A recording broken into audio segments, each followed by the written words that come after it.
What is up, everybody? Solomon here. Super excited to be with Genfinity, interviewing a multitude of projects across Web3. Today, we're going to be getting into a blockchain-powered aviation for sustainability and a greener future, safety as well. We've got Kepler Digitals with us here today and the CEO, Yannick. I always like to start these out with a little bit of an introduction. If you could tell us about your background in the aviation industry and your role within Kepler, that would be fantastic.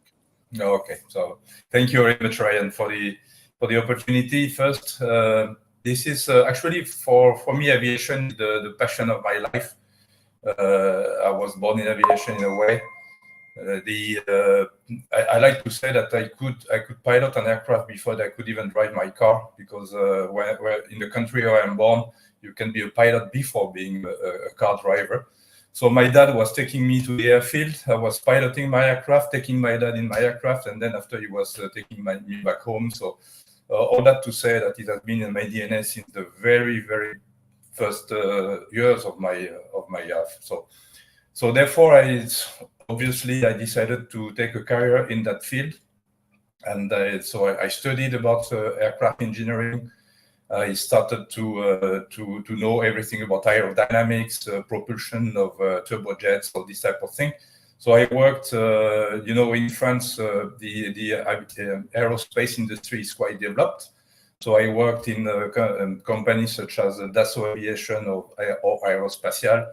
Aerospatiale was the maker of the famous Concorde that everybody remembers, the only civilian supersonic that ever existed so far. I hope that soon we will have a replacement, but this type of industry hosted me at the beginning.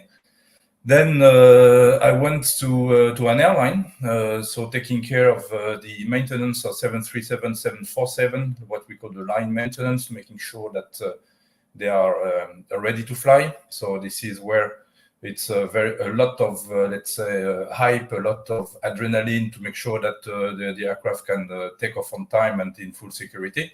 So this is what I did at the beginning of my career. Then I decided to move to operations.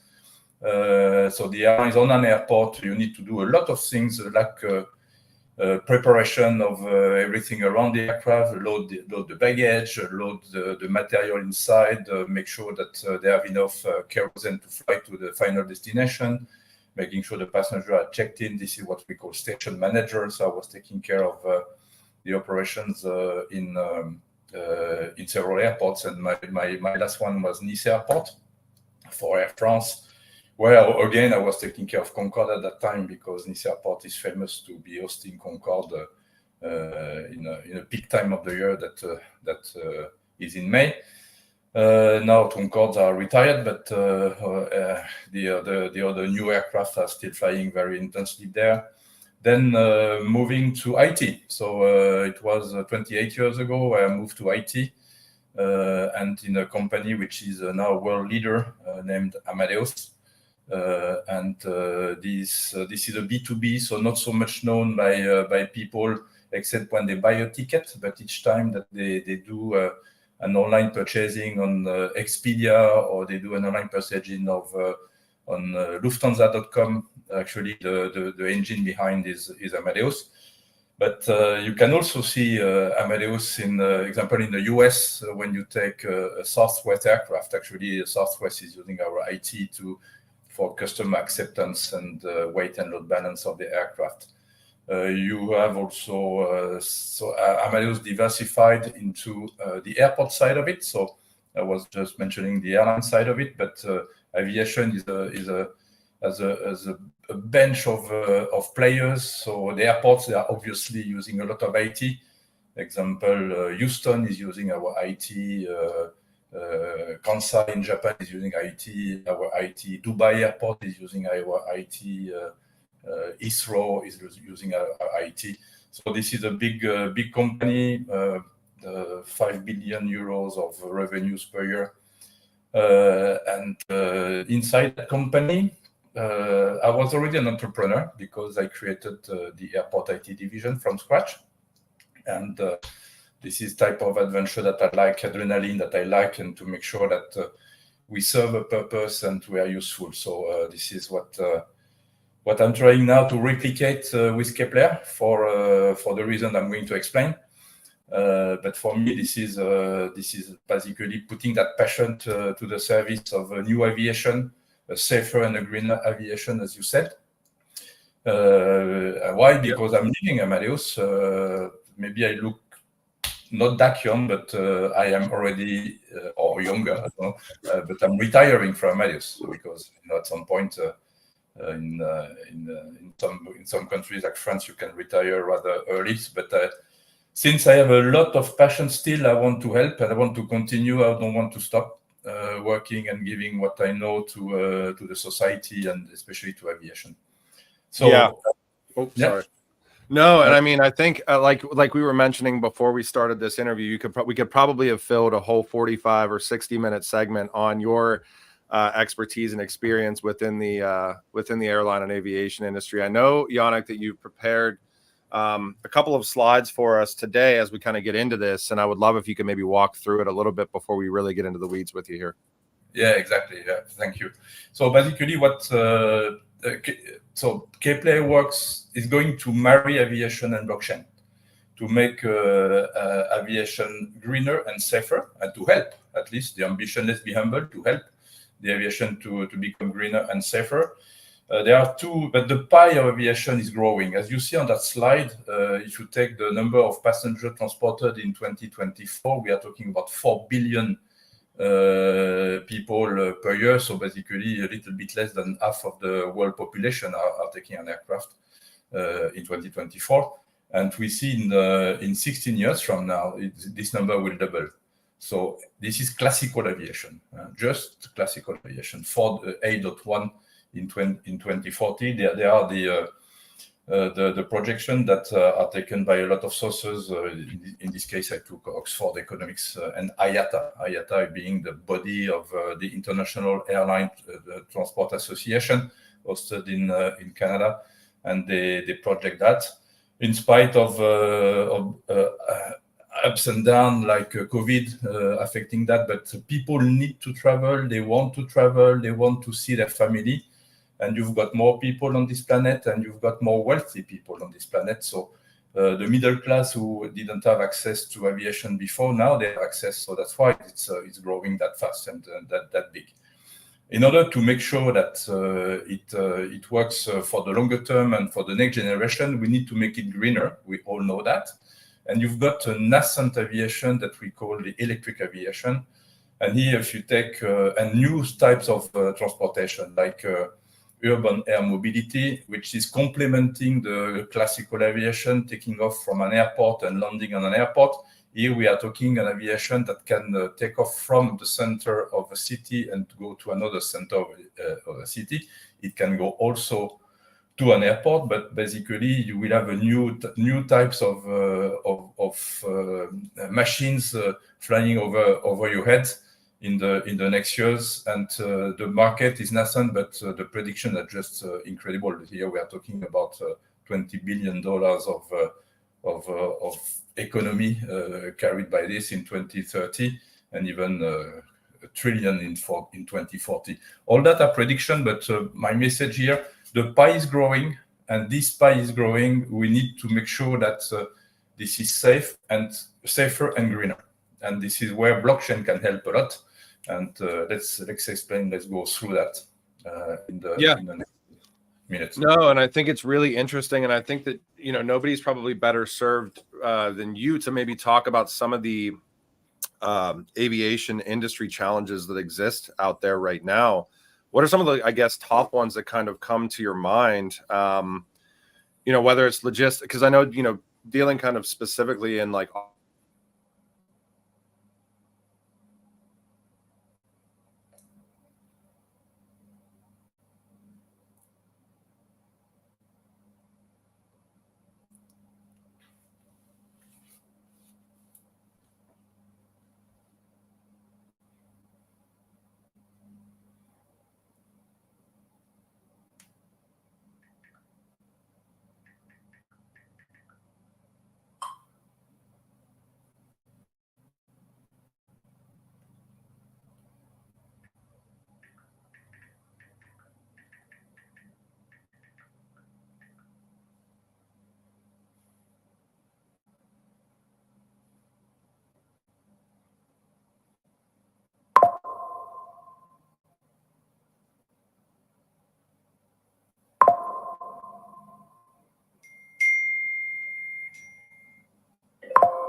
So, audience. All right. Okay. So, Oh my back. gosh.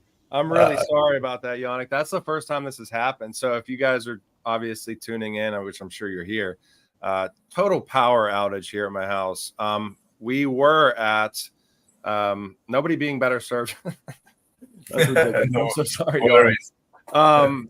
We were at kind of nobody being better served, especially with your expertise and your history in aviation, talking about some of the industry challenges. And if this goes out again, by the way, I'll just preface it. I'll cut the feed and we'll reschedule this for whenever we don't lose power. But logistics, ticketing, loyalty, one of the things that you and I talked about before, which I would love if maybe you could expand upon, is like the safety issues that happen from OEM manufactured spare parts and things like that go into these airplanes. So walk us through some of the problems that you see out there in the industry historically. Yeah. So don't get me wrong, aviation is not unsafe today, but since we are going to double the number of passengers transported plus the emergence of new, we need to make sure that it stays safe and it becomes safer. And I think this is where blockchain can definitely help. Actually, when you take care of an aircraft, you need to make sure that everything which is coming and is mounted on an aircraft, what we call the OEM, so the original equipment manufacturers, they are from the right source, built and manufactured the right way. So therefore, you can start to implement certificates of authenticity, digital twins of the way that it has been done, and making sure this is traceable during this whole life, because you've got a lot of subsidiaries of aircraft manufacturer. So therefore, you need to make sure that at the end of the day, what you mount on your aircraft is actually the right piece of equipment and not something which has been counterfeited somewhere in this world. So it has to be super safe, and the regulatories will ask for that, because today this is rather manual, or you can have a cut in the logistics saying a certain piece is certified, but then after you've got another piece which is you've got a cut of this logistics chain, and then after the rest is not certified. So you need to make sure that you are able to make that from end to end until this is mounted and until the aircraft is taking off. So this is one piece for the logistics. So everything which have to do with spare part of aircraft, spare part of engines, spare part of equipment inside the cockpit, everything which is around. This is one thing. And then after, when you look at the aircraft on an airport, I don't know if you noticed, but you've got more staff and more equipment on the airport. The airport itself is having a lot of traceability to make sure. And blockchain can also help here. If you push back a 747 with this super big engine that we could, the pushbacks engines, and the tow bars, you need to make sure that it doesn't crash and it doesn't go into the aircraft, bumping it. So this is something that needs also to be secured and better secured. So the equipment is a very important piece of what we can secure on blockchain. In the green aviation, also you've got new pieces that now we start to see everywhere in the electrical industry that we call batteries. So batteries needs to be also traced and make sure that they are mounted, and they need to be recharged in the right way and remounted on the flying device. So all that is super important to trace.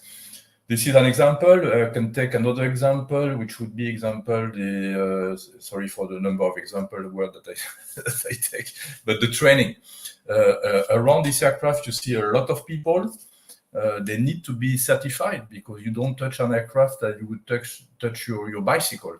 You need to make sure that you don't do silly things, or you know what you are doing on an aircraft. So there is a certain number of certification you need to have. Today they are given, or they are stamped by what we call IATA, which is the association that I was mentioning, and also some other people like ACI, Airport Council International. So they need to make sure that they are not fake, Today, in some countries, including in France, you find wrong doctors, you find wrong dentists, you find wrong engineers. You can have a diploma that says that you are graduated from a very prestigious university, but at the end, this is invented. So by applying blockchain, you can also make sure that you have a traceability of the people that are going around, and they have the right education, the right training, and the right to take care of an aircraft. So these are examples that we can take. So blockchain will increase transparency, will increase traceability, will increase safety, not only of green aviation, but also of classical aviation. We have seen. I'm curious, Yannick, for when you talk about the process that some of these parts go through to go into aircraft.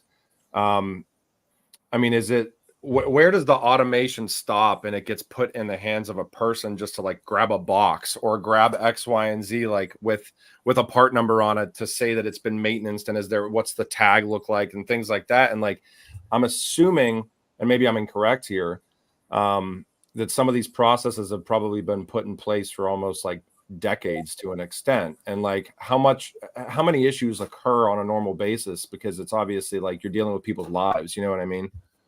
Yeah. Well, so process, of course, aviation from the very beginning had to put process in place. If not, we would not be able to be the safest way of transporting people. At the end, when you look the ratio of death by number of people transported and hours of flying, this is the lowest one, lower than even walking in the street. So that's why I was saying aviation is safe today. It's even the safest way of transport. Nevertheless, it's growing, as you saw. And the more it's growing, the more you can have leaks into that process. So therefore, blockchain will help tighten in this. So believe it or not, but you would see a lot of manual marine intervention on an aircraft by the fact that an aircraft, when it gets out of the aircraft manufacturer, has the number of parts. It's like a big puzzle. But during the life cycle of 30 years, 40 years on an aircraft, you change a lot of things on site. You change engine, you change the pieces of the cell, you change the pieces of the brakes, you change. So at the end, it doesn't look at all the same as it was when it got out of the factory. So therefore, all these pieces has to be followed as well to make sure that the puzzle is known, every single part is identified and is the right one to be, and has the right to be on it. Well, you are not ignoring the issue that aviation is facing. So they are very public, very vocal, very everywhere in the press when there is an incident. But I'm not going to mention the one that we have seen over the past months. But yes, it does exist. So the bigger the pie will be, the bigger the number of incidents will be. So we better make sure that we even strengthen that a little bit more. So therefore, the manual thing, when you engage a human being, and this is still the case, and you still see human beings at the airport or taking care of your aircraft, because you need to sort out things. AI can help, by the way, but at the same time, you need to make sure that people are doing at the right moment the right thing. So this is about traceability of the process, if you want. So all that can be helped by blockchain, definitely. And I'm curious from your stance, because I know and across various industries right now, traditional industries, I'm thinking like the banking industry, financial services, things like that, we're seeing a push towards ESG and sustainability. And there's all these kind of milestones that lead us out to, 2025, 2030, even as far as 2050. Is that occurring right now in the aviation industry? And I guess the question I have really is how does the aviation industry get there to their sustainability goals without integrating portions of technology that make a lot of the processes a lot more seamless? Yeah, it's a very good question. Actually, not in my white paper, but I can explain. Aviation needs to be carbon neutral in 2050. So this is the goal that has been assigned to aviation. Aviation is a portion between, from my memory, between 4 and 5% of the worldwide emission. So it's not that big, if you want. But it's very visible. Yeah. So there is something that needs to be done. So electric aviation is one of them, but you don't have only this. You have other changes that are happening in aviation. Example, the electric for the short range type of aircraft, but you've got now a change of propulsion with hydrogen, which is also coming. You've got the SAF, which is the sustainable aviation fuel, which is a fuel made from the garbage, recycling of the carbon, which are already be consumed for other purposes. So actually, the neutrality in aviation can only be obtained when you have all of that put together, and not only electric. So it will one piece of the gap. You even have aerodynamics, and I love this. So I would love to help there. The way that the aircraft will be designed, their wings, the way that they are going to be designed. I was discussing with a specialist of Airbus where the wings will be shaped differently in the future to be more efficient. So you already noticed in the Dreamliner 787, the tip of the wings are completely different than the one that we are used to see, what we call the winglets, the same with the Airbus 350. So they are making a lot of studies to make sure that it's happening the right way. My dream, and I think as an aerodynamician originally, that you could have retractable wings at some point, but we can talk about during hours about what it means, because the quicker you fly, the less wing you need.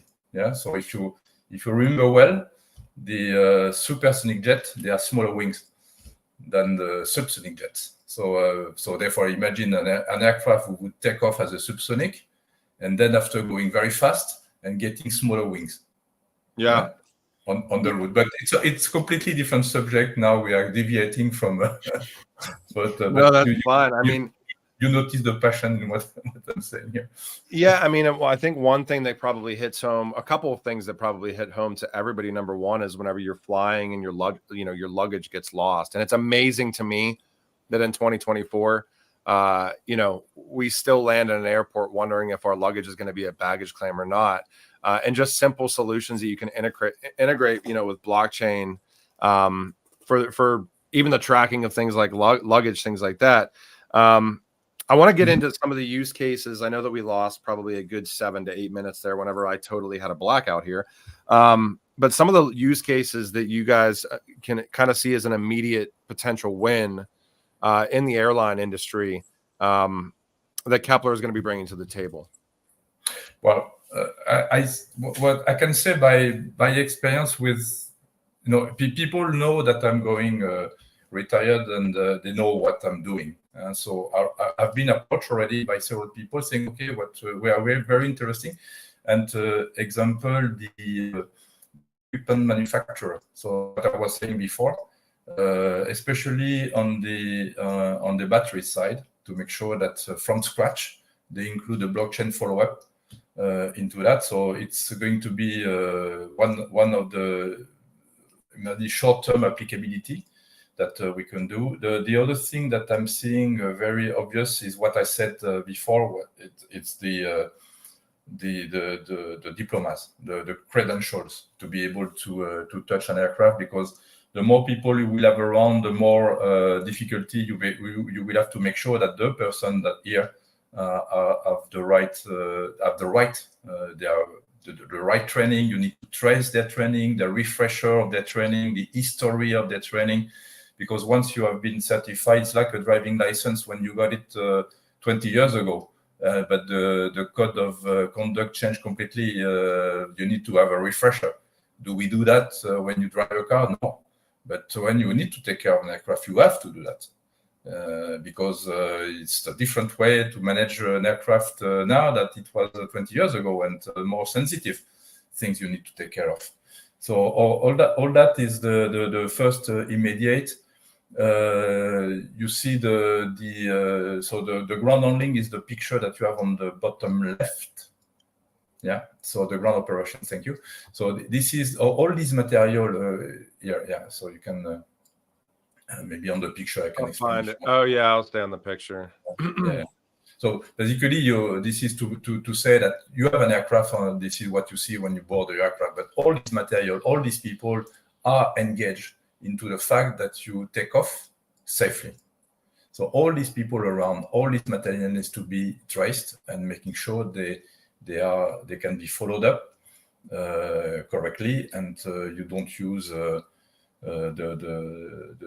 wrong mechanics or the wrong push bar when you take care of that aircraft. So this is what, in my view, is going to be blockchain before. In the AM service provider, we will have to, since this is new, you will have to report the flyability of the aircraft to the authorities.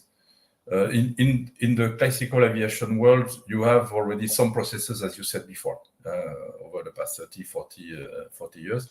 But this new aviation, it's green in a way that it's a blue ocean.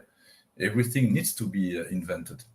So when you invent something, this is the opportunity to do it right from the very beginning. And since we have now technologies like blockchain married with AI or even metaverse, I can explain how we do that.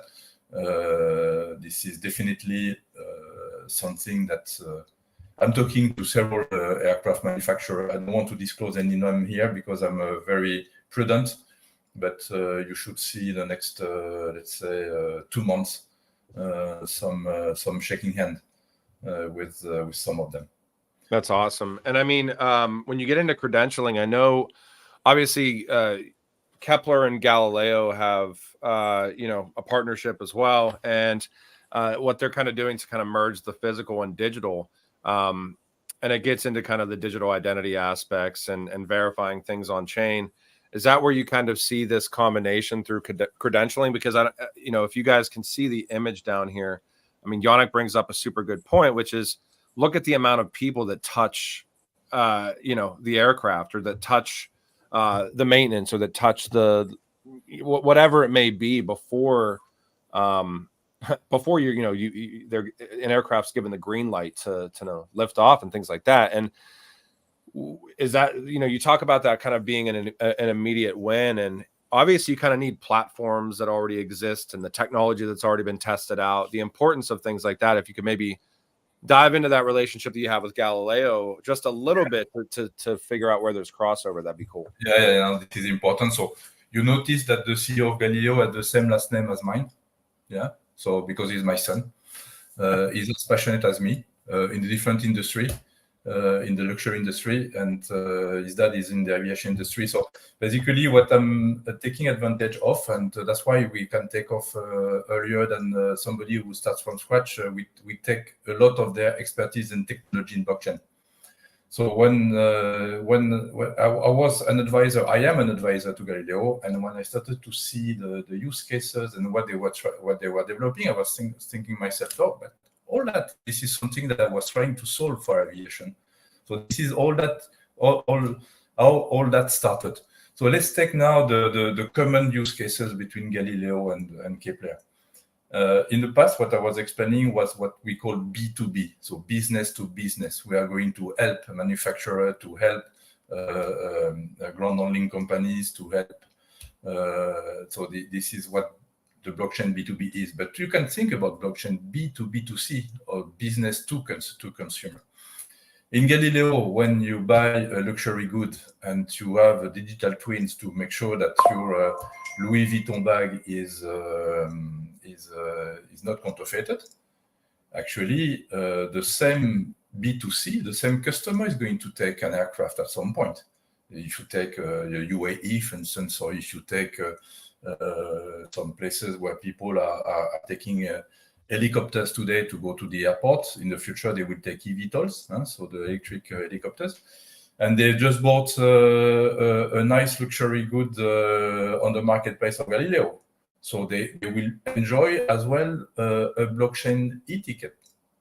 So meaning that for them, this is the fact to use blockchain as part of digital twins, as part of their life process, will be natural.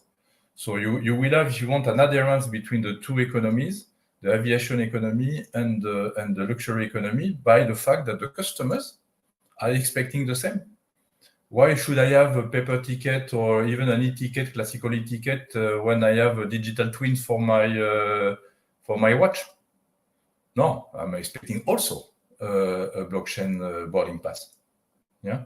So this is where, if you want, you have join the use cases that are going to be adherent between each other, and the utility of the token that we have can enable access to example one of the two. So the utility token of Leox for Galileo can give access to the ones to the products, the B2C products of Kepler, and vice versa. So this is where you if you imagine the adherence on the B2C side, this is quite an immense way with the number of people that aviation will transport, all that can be replicated and replicated. Yeah, it's always, I mean, it's interesting to watch, and I've felt like this for a while in this space, to watch some of the platforms that have been built with, like, I don't want to say that seem to be built for like singular use cases, but when you step back and understand what the platform actually does, like the underlying technology. So like when I'm thinking about like even what Galileo's built, unique digital IDs, right? For secure verified assets.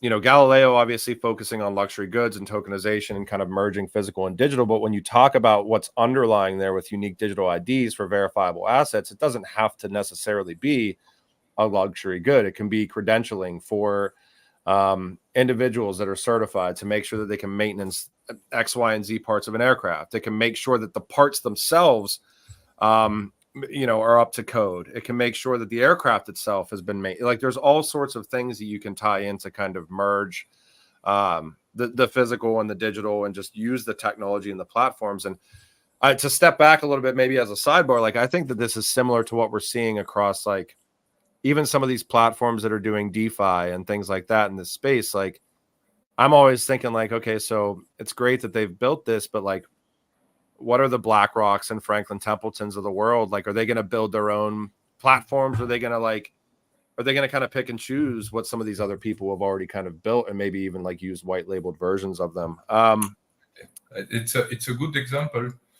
His example, what do we do with mileage? DeFi can be helping mileage. Imagine 2 seconds today when you miss your aircraft and you complain to the airline because you've been disrupted, whatever. They give you mileage, right? Yep. Why can't they give you compensation via blockchain? Yeah. It seems so natural. Yeah. So it seems like rewards points and loyalty might be an easy win too. Yeah. They can be blockchain, definitely. It's I need to explain something. Kepler doesn't want to be the only one on this.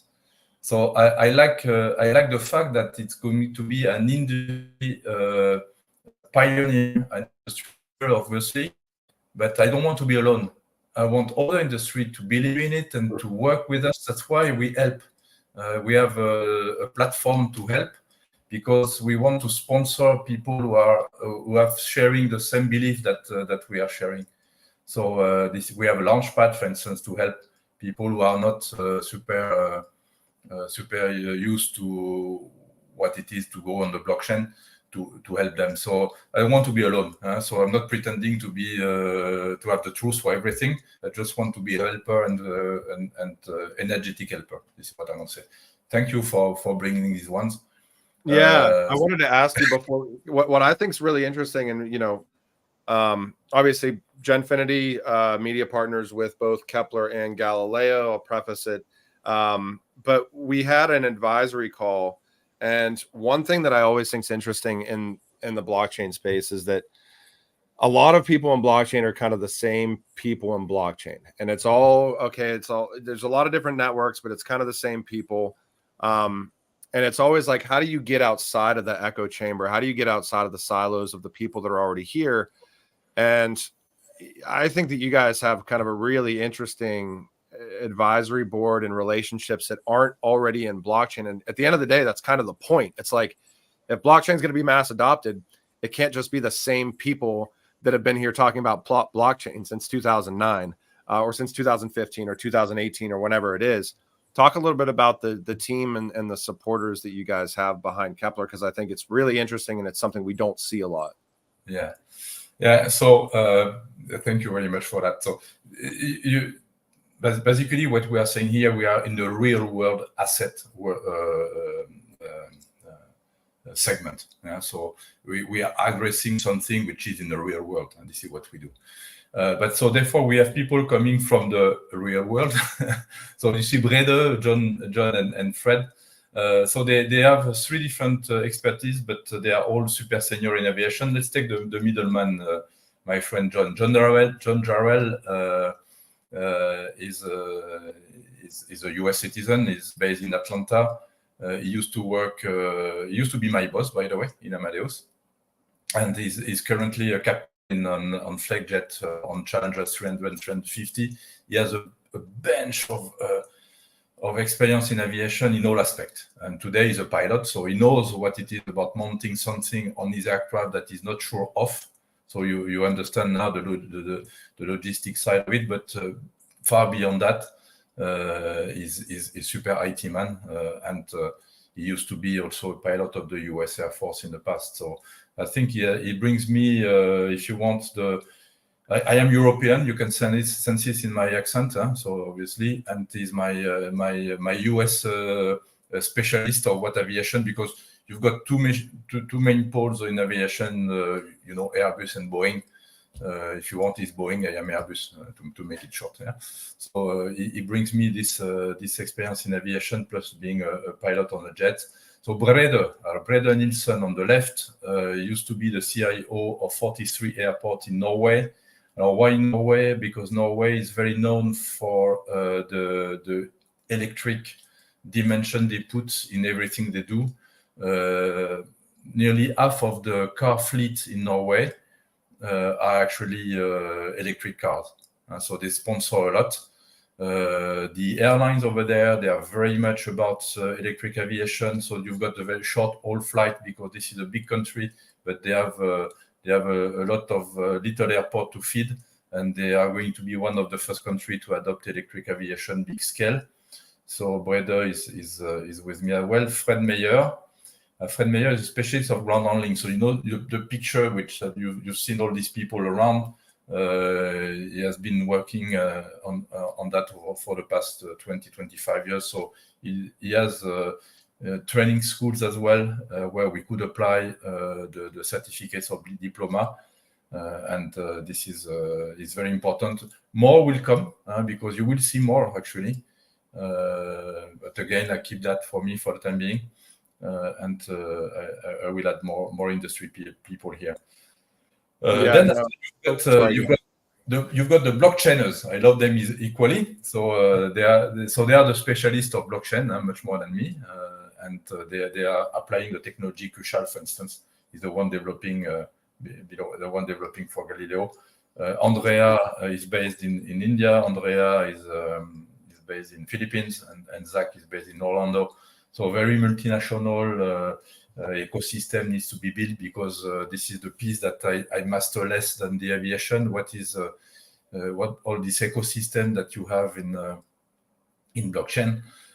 So together with Pierre, Nat, and Kush, Zach, and Andrea, and with KF as well, with going to be pictured very soon. Based in Canada, they help me with this ecosystem that I don't know less than. The people like yourself, Ryan, but also the other people who are part of the communities on blockchain. So they are the specialists for that. Yep, and I think we've got a couple minutes left here, and I'll go past the stop point, because I know we probably lost about 5 or 7 minutes.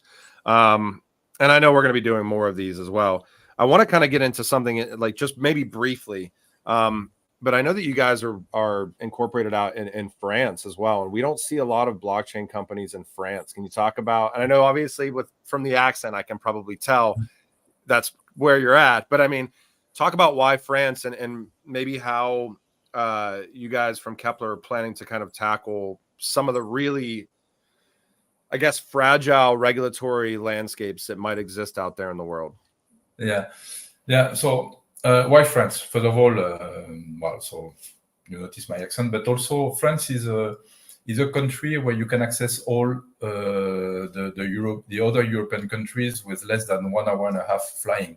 So it's like being in the US, by the way. Yeah. So when I want to talk Norway for the green, I take an aircraft and I go there. When I want to go to Farnborough next week, I go to the UK at the same time.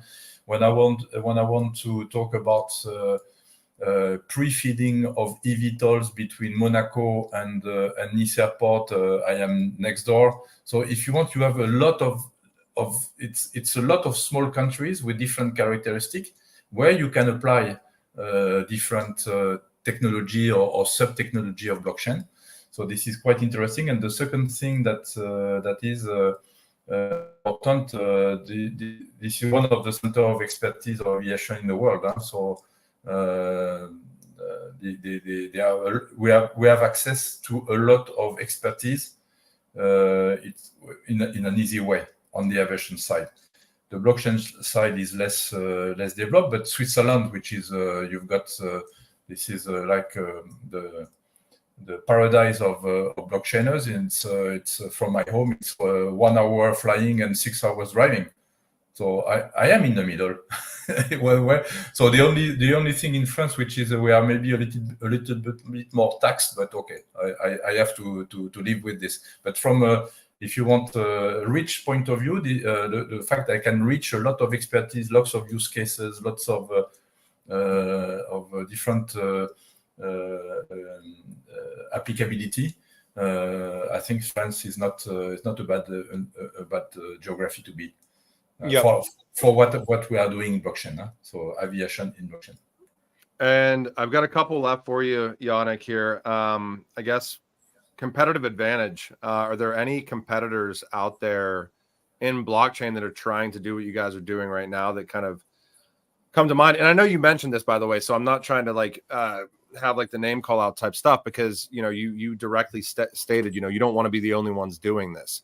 You want other people to start kind of value adding into the aviation industry, because you truthfully, I mean, with your decades of experience in the industry, you know that it's actually going to help. But maybe talk us through just briefly competitive advantage, and then we'll get into roadmap and close out with visions of the future here. Yeah. If you look at the industry, you don't have. So we are the first one of this nature.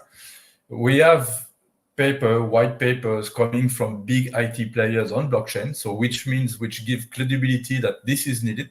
If you look at papers written by IATA, by ACI, by CETA, even by Amadeus, but the thing today that they face is the fact that they need to replace something that works very well for a lot of people.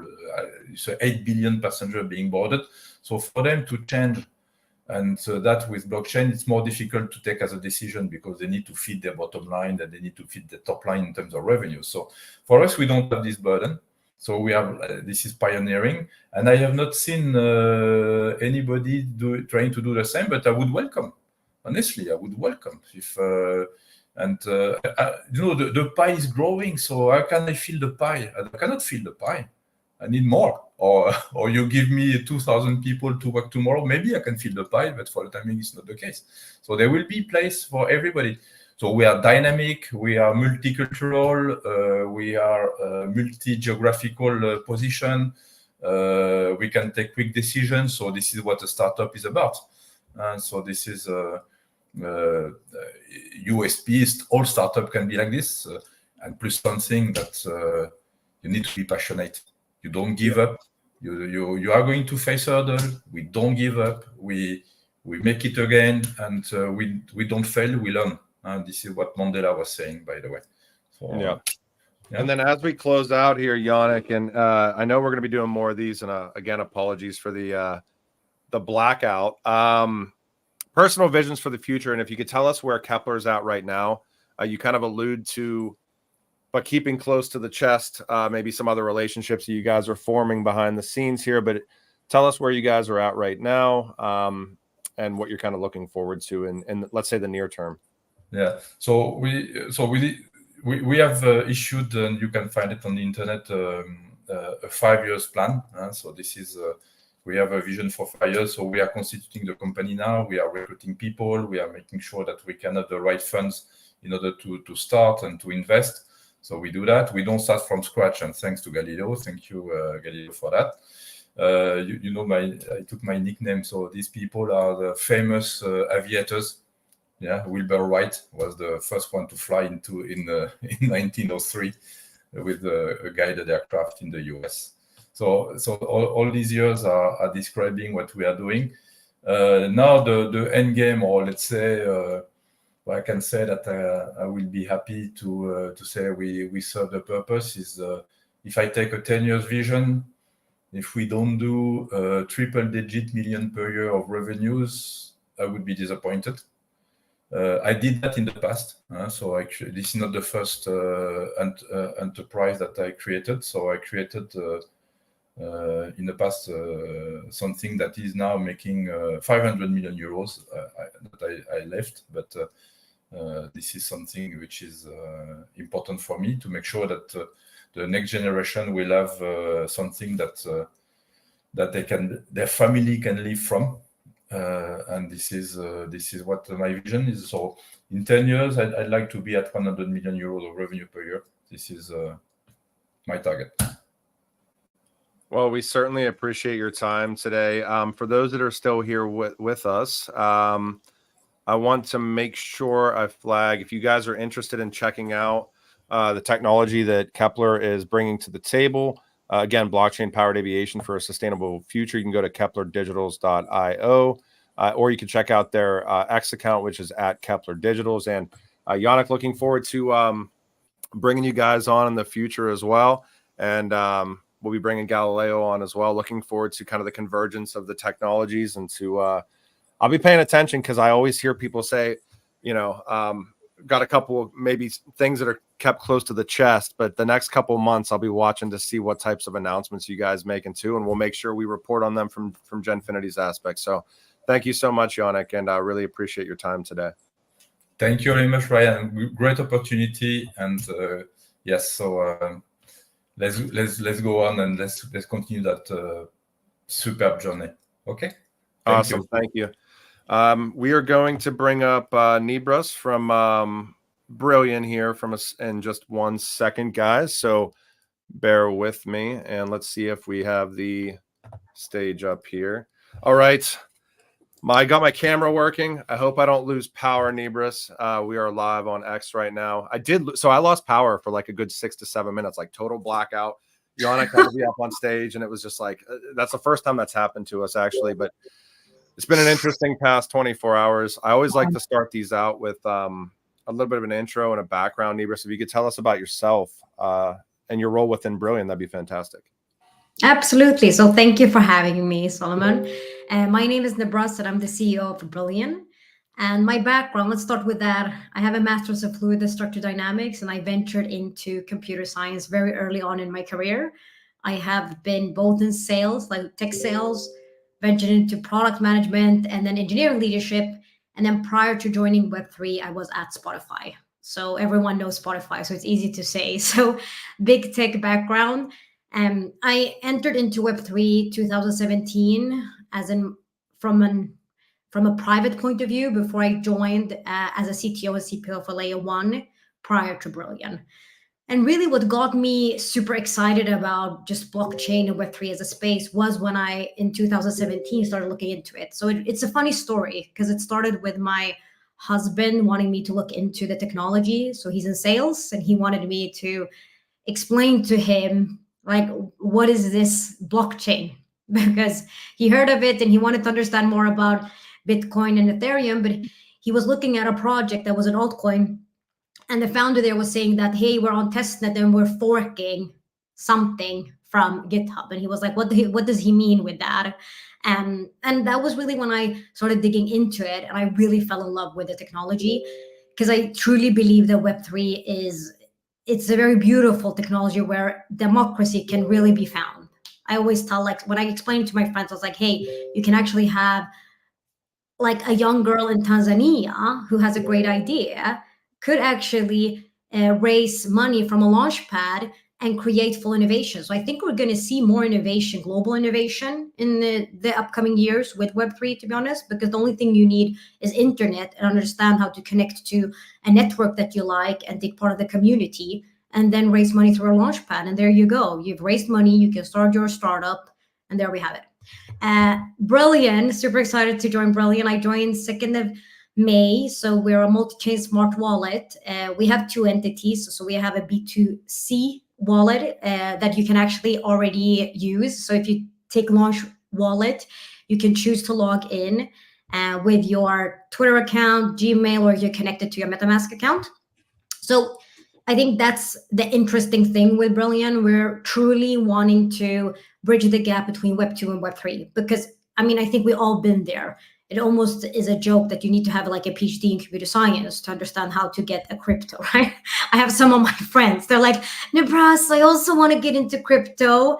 And then they want me to teach them. And I'm like, sorry, but the tech level is just not there. And it's just so hard for them to understand how to even just hold an Ethereum or Bitcoin.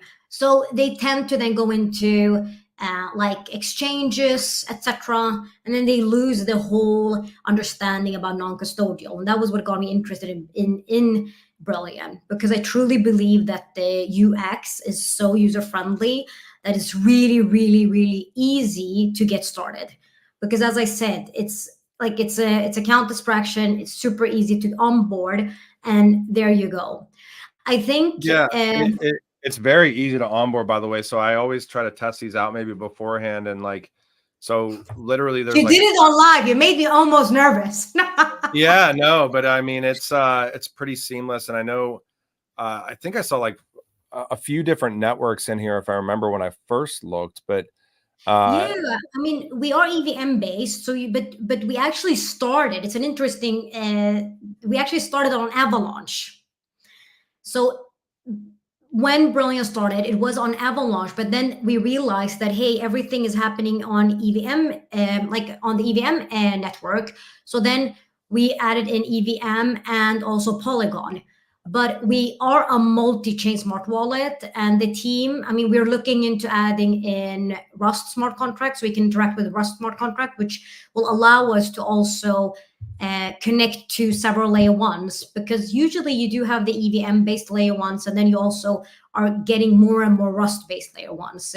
So if we could connect on one Rust based such as Solana, we have a much easier way to connect to other layer ones that are Rust based. So that's coming in the pipeline. I think one thing that's worth mentioning for us with Brilliant is that we are a really full team now. So we've done a super big push for 2024 and beyond, where we really want Brilliant to become the wallet for reward assets, deepened project, and autonomous agents. And we do want a user to have that super app where they don't have to worry about the underlying technology. They don't have to care about which layer one was this, or which network was this built on. Like, my vision for it is we're also adding in AI agents to the wallet. So imagine you logged into your wallet, imagine like a small avatar, and then I also want you to in the future be able to customize it. Maybe you want a dog and it should have like a cool voice that you assign it, like Arnold Schwarzenegger. Now we're just laughing a bit, but then imagine you being able to talk to your crypto. So you tell your avatar like, hey, can you list me 5 trending coins with a market cap under 5 million? And then it should highlight that for you, and you can just go ahead and purchase it without you having to think about anything else. That's the vision for the B2C play. I really think we also are really positioned well for reward assets, because reward assets is interesting. It's getting a lot of momentum. Everyone is talking about it. I think we were also there as an industry a couple of years ago. But honestly, a lot of projects I've talked about, yeah, we did something, but it actually never got adoption because of the wallet. And that's what I find super interesting, right? Like, we build a lot of technology, we perfect the back end, we even know how to tokenize assets, how to make them fractionalized, etc. But then we almost don't understand how do we distribute it to a wider audience, because that's what it is about. And for me, wallet as a name is also a bit redundant. it was there when we first had crypto, and now we're asking so much of a wallet, right? Like you should be able to browse, you should be able to do KYC, KYB, all of these things. So you need a really good UI UX to guide you through it. And I just think it's like almost like a modern UI. That's how I see it. Yeah. I mean, and I mentioned this kind of before with you too, is like the term wallet, like it's almost like, I'm curious from your stance, like what you envision the wallet experience to turn into in the future, because I kind of envision it's just like, I don't even like using the term on-chain identity, because even though, yes, that occurs, it's just like at the end of the day, people are going to just interact with this almost in a way that they don't necessarily have to know that they're interacting with the technology over time. So like, how do you kind of see but to get there has to kind of be all this maybe technical stuff that has to kind of be built at the forefront, and then the KYC stuff and everything else that comes into play. How far away do you think that we are, and how important is it to make sure that we get it right as we're building out and as we're adding in things like verifiable credentials and all the other stuff that ties in with digital ID? And I know that's like the biggest question you've probably gotten, but No, I actually like it. And I mean, I've worked so much in the digital space because, as I mentioned, I used to be the CTO and CPO of a layer one called Concordium, and it was the identity layer one, right? But I think you just mentioned one thing. Why are we even mentioning to mainstream verifiable credentials, KYC, KYB? Like, I'll be brutally honest, live show, people that are not from this industry or not from TradFi don't understand what we're talking about, right? Like, what I'm visioning is fast onboarding. So you have the video there. I love that video on our Twitter, by the way. So go to brilliant.finance. I'm going to show it today as well a little more because I think it's brilliant. But for me, as a Web2 user, you're actually used to having to verify yourself on some instances. So the vision I have for Brilliant is more, you should land on the main page of the wallet. Actually, me and Gant, our CPO, were talking this morning about that. We also want to ask you when you onboard, what are you here to do? Because you also asked like, hey, we ask so much of a wallet today. So we also need to make sure that maybe when you join, we ask you, so are you here to search or browse for reward assets? Do you want to take part of a deepen project, or do you actually just want to do staking, lending, more DeFi kind of things? That's the first question we're going to ask. And then we're going to customize the landing page for your need. So as you're telling us, no, I want to browse reward assets, then we're going to allow you to browse whatever category you want. Maybe you want to look into luxury watches. So we'll tell you, hey, here are luxury watches. You can buy a fraction of a Rolex, right? A Daytona. And then once you're ready to make that purchase, we ask you, hey, in order to purchase reward assets, because of regulations, we kindly ask you to send us your documents, and it will take about whatever time it takes to process that. Like you have in the Web2 space. I always tell people, in order for us to get mainstream, you and I have to, and all people out there have to use Web3 without understanding it. We had Web1. I mean, you and I are as old, so we remember those days. You remember a computer just showed up in school and also at home, and we were like, what is this? And then I remember so much because my teacher at school was telling me, oh, you're going to be able to read about someone in India cooking. That was blogging. Remember that? We could read it. But yeah, I just saw the other day, I was in a GameStop and I saw that they had the Oregon Trail game. There used to be a game in the States called Oregon Trail, and it was like way back in the early 90s, and literally just the most rudimentary like game experience you could ever have on a computer. And then of course we got into, and I'll preface it this way too, because like I've interviewed a couple of people and CTOs in this space that are just like, I don't even like using the term Web3 or, or Web2. It's like, let's just use, we're building out, technology that makes the internet better. Exactly, because then Web2 came, which was we could interact. So someone figured out, how do you like and comment on someone's blog, right? That was Web2. And then now Web3 is, well, now you also can also send monetizable value, right? But I think we make it much more bigger than it is. It's like, well, we're making internet more secure, much more easy to handle because you don't have to have a lot of middlemen when it comes to remittance, and you can do a lot of cool things. I was just talking to a project this morning, and I really understood what they did. They're creating communities and like influencers who have their following on like X, Twitter, Instagram, YouTube. A lot of the influencers are getting to understand that, hey, I can actually create a community outside of the spaces, and I can take my followers with me, and I own them in the non-custodial, so no one can just block me. Like all of these things, people are trying to understand, how can I leverage the technology in order for it to be more future proof and secure for my benefit. And that's really what Web3 is. It really gives back power to the individual, which I really love.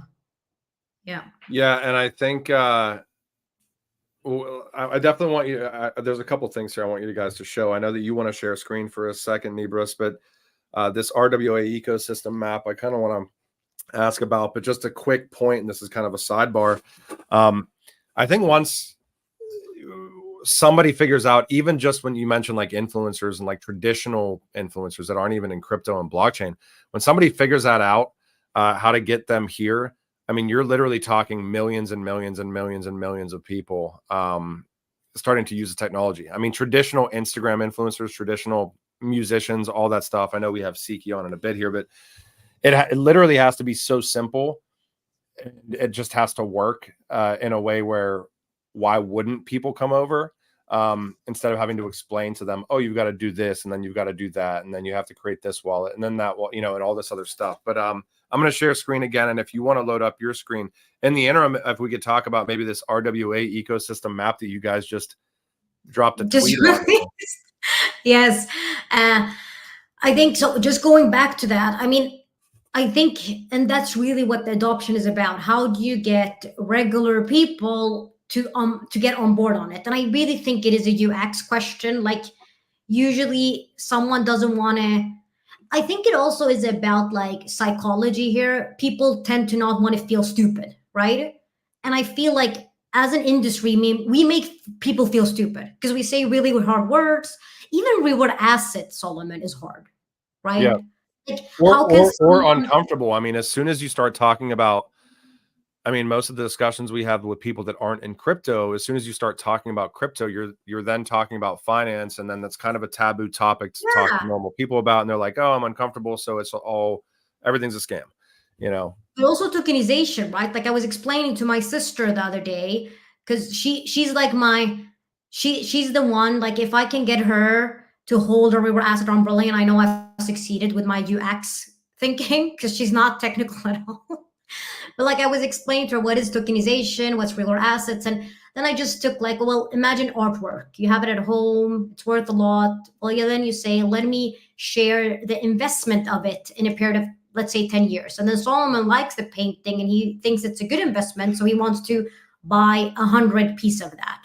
And then whatever it goes up in price, you get that revenue, but you're still the owner of the paintwork, as it like if you own the art. So I think we just need to talk in people terms, so to speak. But yeah, I think the map that we just shared, just if you go to our Twitter, as you're doing here, and you just type hashtag get real, you're going to be sent a map from ours. It is a map we've done about reward assets and all of the things that you can tap into as an ecosystem. So if you go there and you write that, we'll be able to send it over your way. I'm thinking here, should I share it? Should I not? Because I think the call to action is so great that I think it's really good if you get it onto your own kind of like if you write it there and we send it over and you can look at it yourself, and then everyone who has a question can always reach out to me or to us and we'll happy to reply to it. But we've planned a real big river asset push, so expect things to come in the upcoming days and this week. So just make sure to follow Twitter and you'll get all the information regarding the campaign we have for river asset and the push we're making this week. Yeah, and I'm curious from your stance. I know I think you're going to load up screen here in a second as well and share with us, but the importance of I mean, you guys have a lot of collaborations out there too. I mean, we've had a couple of spaces before, and I know that you guys have some of the the compliance and verifiable credentials aspects that are tied into Next Era ID, which is really cool. And I always do feel like this space, it's so easy to kind of get siloed into like one platform or one use case. But if you can maybe just touch on the importance of collaboration to kind of grow the industry together, because I think it's a massively important topic. And we are starting to see a lot more of that across ecosystems, especially over the past 6 to 8 months. It appears that like even layer ones are starting to collaborate.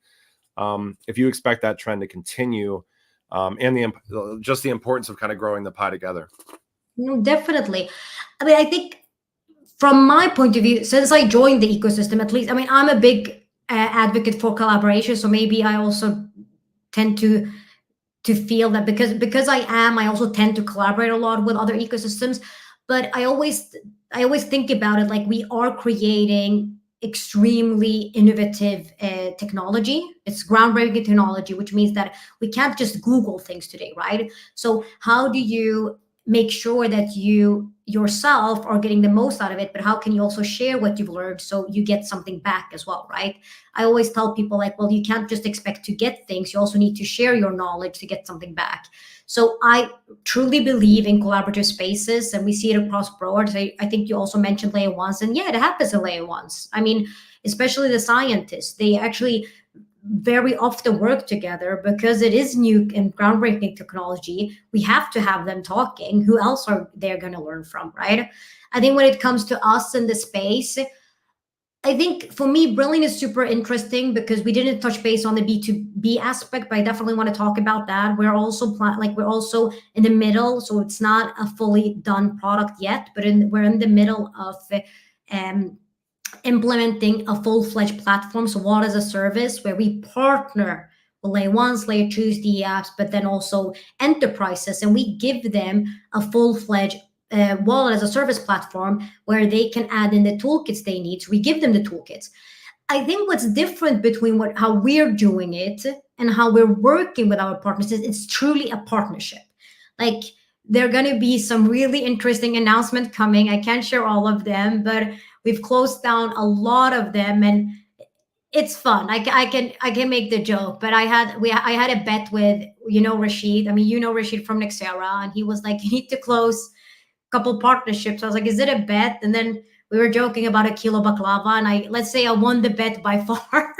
But I think the interesting bit, how I see it, is I really want our partners to feel that they're winning something here, because that's what it is. We're giving them a wallet strategy. How can you think about the wallet as something that belongs to you as an ecosystem, but how can we partner with you? So you focus, if we look at a layer one, layer two, it's like, hey, you focus on what you do best, which is a protocol on a layer one. And then we partner with you as your wallet provider, but you still get that benefit. And if I just think about some other players in the game, I don't really like to talk about like we're better than them. They're really good at some of the things. But one of the things that I at least have heard from some of our partners is that when they partner with other wallets, the wallet provider themselves gets all the benefit. What I want to do is no, I'm giving you a platform and you can still have the benefit. And what I'm also doing is I'm exposing you to the B2C play where the ecosystem is for us, the Nexera Foundation, but also all the other partnerships we have. So you get the benefit of both.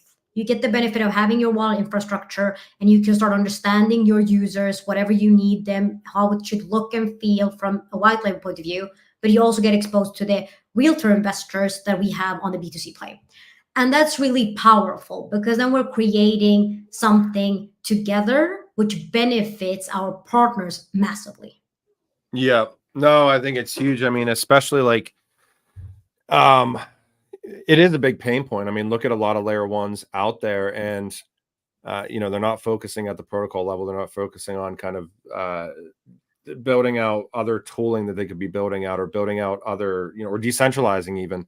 And the wallet kind of just sits there as kind of this like rudimentary layer, and then like a year and a half later or 2 years later, it's like, oh, we're revamping the wallet and all this other stuff. When at the end of the day, it's like, why not just offload that? But then I guess, like you mentioned, I'm sure what kind of happens right now is that you've got you've got these layer ones, which essentially you could look at them also as kind of like brands in a way, and they want to make sure that they still have their brand at kind of forefront. They want to make sure it's theirs, right? Exactly. Pretty smart. Yeah. And that's what happened. So I think, like, for me, I think when I first looked into Brilliant, I instantly honestly understood it, because it's like this tool would have benefited me so much as a CTPO, right?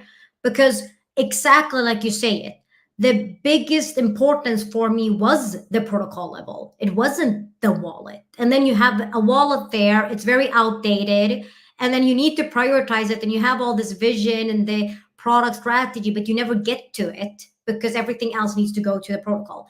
And if I looked at, hey, let's work with other wallet providers, it was exactly like you said it. We would give away all of our own kind of entity to that play. So it's like, okay, but how can we cater to that? And how can we partner with them and tell them we will be your wallet strategy partner, and we will teach you a lot about the wallets, but you'll still have it. And then you can choose if you still want it to be non-custodial and then on-chain for your layer one, or if you want to have it even on a custody, right? So we'll give you both options. We're also planning to do like a full dashboard where you can give key management, and that's really for the enterprises. That's like version 2 of it. Like, I have a very big vision. I have, prior to Web3, I mentioned Spotify, but I've also been to really big corporates. In all fairness, if you all know SharePoint. I mean, it really makes us get anxiety in Web3 because SharePoint is not a good system. But the truth is, a lot of big companies out there are on SharePoint or other systems, and then we, as Brilliant, we will figure out how do we connect with their IT infrastructure. Because Yeah. going back to that, if we're gonna get mainstream, we need to help customers get there, which is we need to plug into their systems. We need to allow the head of IT or director of IT or whatever it is to be able to connect to their key management, user management. So if Solomon quits his job, his wallet will quit with him, right? Or you can send it as in also user privileges. I, as Nibras, can only look at things on my wallet while you can do other things because you have higher ranking in the company, etc. But there we also need to figure out in the middle of custody, right? You have non-custodial, custodial, and then companies will want to have their own custodial, right? So we will create that as well. A lot goes into a wallet. I mean, security is the highest thing, and you should, like, that's something you cannot just neglect. So I think having a team that's only focused for wallet and being your partner is a really smart way of partnering up with a player such as Brilliant, but also focusing on your entity. Yeah, and I just a quick question before you walk us through this real quick. I think one thing that's interesting too is if I look at what you guys are building out, and I know we keep saying wallet, but I know there's a lot more to it, obviously.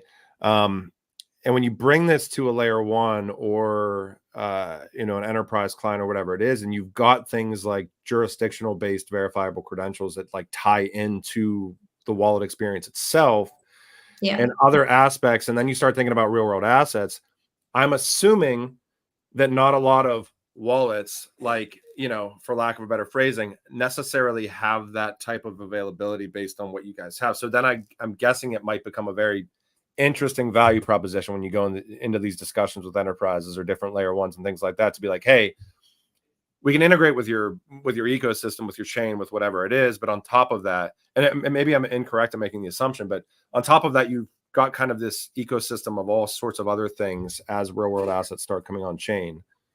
No, definitely. I mean, I think the addition with us partnering with Nexera ID to bring on KYC, KYB, and AML is the differentiating factor, and that's why we are very well positioned for the real asset play, in my opinion. Of course, other things in DeFi will require you to have the identity, but definitely reward assets, it's going to be like a requirement for everyone to understand, like, where are you located? What's your nationality? How old are you?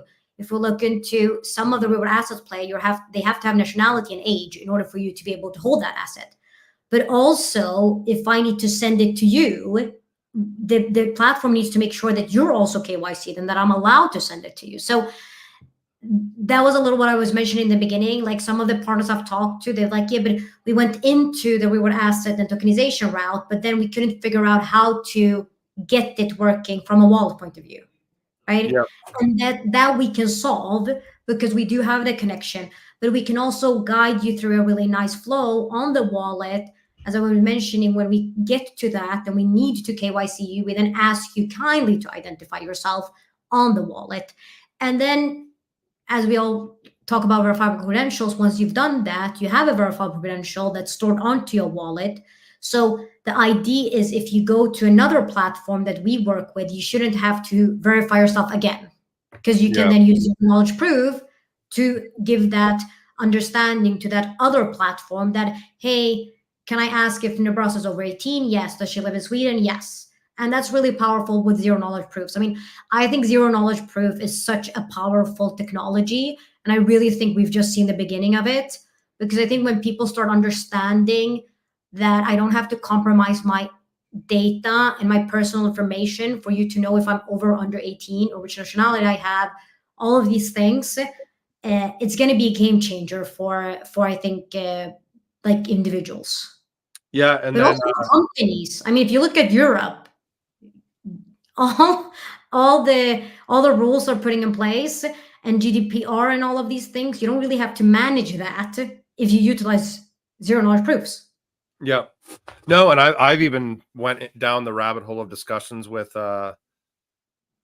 certain people, about interoperability between ecosystems, like using zero knowledge in the future. So even outside of the identity aspects, like, is zero knowledge potentially the play to interoperate between blockchains? Like, and this is like a super theoretical down the road type scenario, but you mentioned one thing earlier, and I'm going to keep rambling if we don't get to this deck here, Nibras, because I tend to do that. It's not a long deck, so don't worry. Okay. I like this picture though, so we can keep But I think I think when you mention meeting the users where they're at, like whenever you have a user experience and they log in and they, get to choose what they might interact with.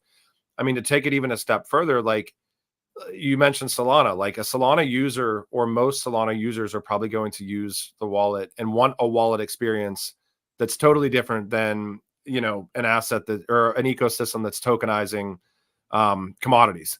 You know what I mean? Like it's going to be a totally different user that's trying to use the wallet experience in a totally different way. Not to get into like profile pictures and like meme coins and things like that, but like at the end of the day, that's what's going to happen. I mean, different ecosystems do different things, different communities do different things. So I think that's pretty smart too. So yeah. I think it's a good point you're bringing up. And the question is also, which user are you then targeting, right? Because I think you're right. Like all ecosystems have their look and feel and their way of doing things. I think what we want to do at Brilliant is more, you mentioned interoperability as well, right? I know like I've thought about interoperability so much, especially when I was at a layer one. And I've got to a point where it's like, well, shouldn't a wallet solve a lot of interoperability aspects as well? Because that's how I see it. The wallet is the interface that a user should use, and then the user shouldn't care about the underlying technology. We should create technology that's that good that the backend is then handled by itself. So if we need to bridge, wrap, stake, whatever that is, we don't have to tell the user that. We just tell the user, what is it you want to do? What do you want to invest in? And the user just tells us in these coins. And then they don't have to care about that it's on Solana or wherever that may be, Cardano, like all of these things, right? I think that's what I want to get to. As in, you should be able to browse whatever real asset you want to do, want to invest in relevant of the chain, and then we should highlight that for you. And we just take care of the underlying technology on that. I think when it comes to different ecosystems look and feel, that's where I think the B2B play is powerful because then we allow that entity, layer one, layer 2D app, or whatever enterprise it is, to put their look and feel on it. So it's a white label solution, right? And then they can put whatever color they want, whatever logo they want, but also which tools they want to highlight for their users. And then they can customize it for their needs in a way.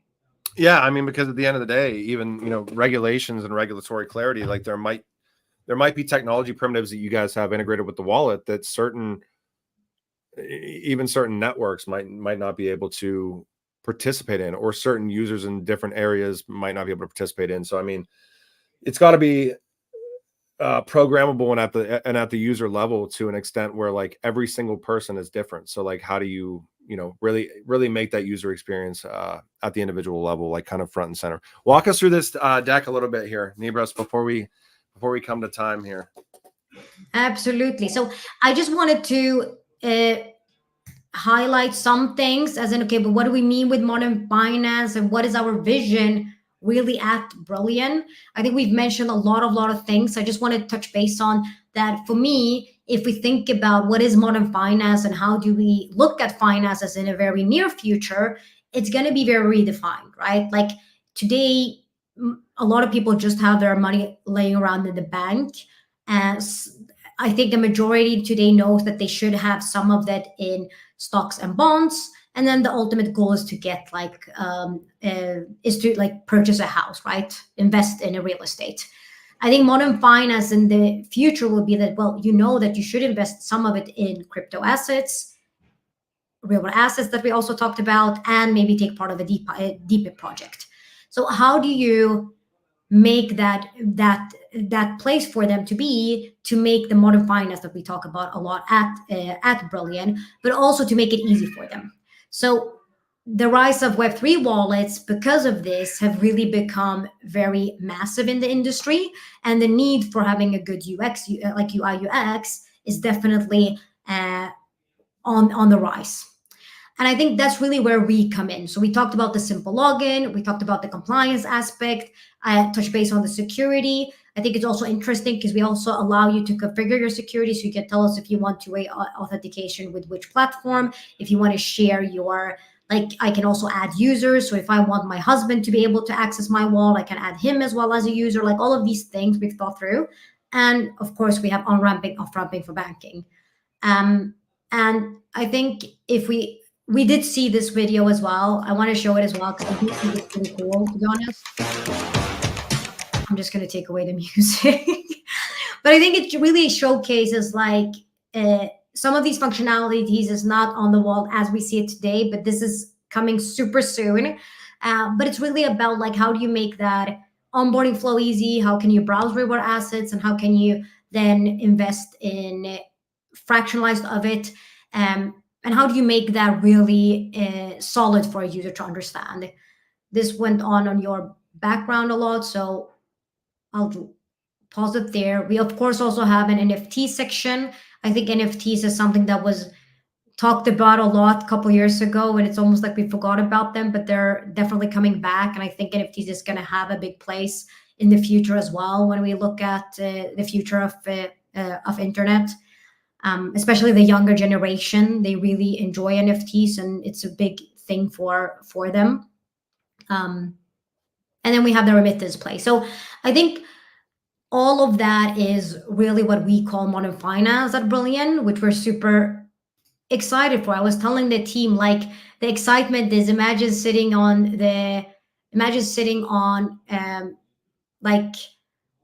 on the train, and then you see someone using a Brilliant wallet. That's what we're going for in a way. Let me just see how I get back. There it is. And then I think one of the things I really wanted to highlight was the B2B play. So if we look at the platform, it is here we're highlighting some of it.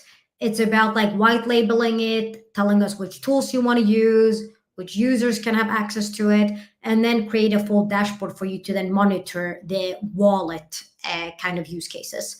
So that's also coming, which is super interesting. And I love it. If anyone who's listening into this live show thinks this is going to be very useful for their project, please reach out. We're building this with our partners, which I also love because my background is really heavy on product development. And one thing I've learned is get as much requirements as possible. I mean, we have a big vision, but you know how it is. We sit in a corner and then we build. No, we want to build with customers. So we actually have already onboarded 5 people to this program. And 5 projects to this program. But we're looking for even more. So if you think this service is interesting, just reach out to me and I'd love to have a chat. I also wanted to touch base on token utilities. So we do have a token. It's called DUA. And I think it's really important to give the token a meaning for the ecosystem and for the community. And one of the things that the token utility is that we're thinking about, I mean, as a CEO, I always tell like the team, but also when I do talks, that for me, the community is extremely important. And everyone who's holding a big, large uh, holding of the Dua token, I see them as a big investor in us. So of course I want to give back, right? Like when you buy a lot of shares in big companies, you also often get something back for it. And I think it's important that us as a company, an entity, a project understand that we have the community and we want them to be part of this journey. So how can we give them something back? Of course, stake and earn high yield returns. We already have that. We have a DeFi terminal, and we actually have an active campaign now. So go into our Twitter space and you find it. One of the things we're adding to large DUA token holders is ref shares. So once we get revenue generated from the B2C play and the B2B play, we're going to give back ref share to large DUA token holders. We're also going to give you exclusive rights to reward assets. So if we know that a reward asset coming our way is very exclusive, and we know for a fact that a lot of people want to hold this reward asset, we'll give large token holders access to that for like a week, and we tell you like, hey, you have the rights to invest in this reward asset before anyone else. Are you interested or not? I think that's really, I would appreciate that. Remittance, so lower fees for large DUA token holders, is something we're also implementing, and also take part of the AI wallet agents. I'm not going to go too deep into the AI wallet agent, but it's something that we are.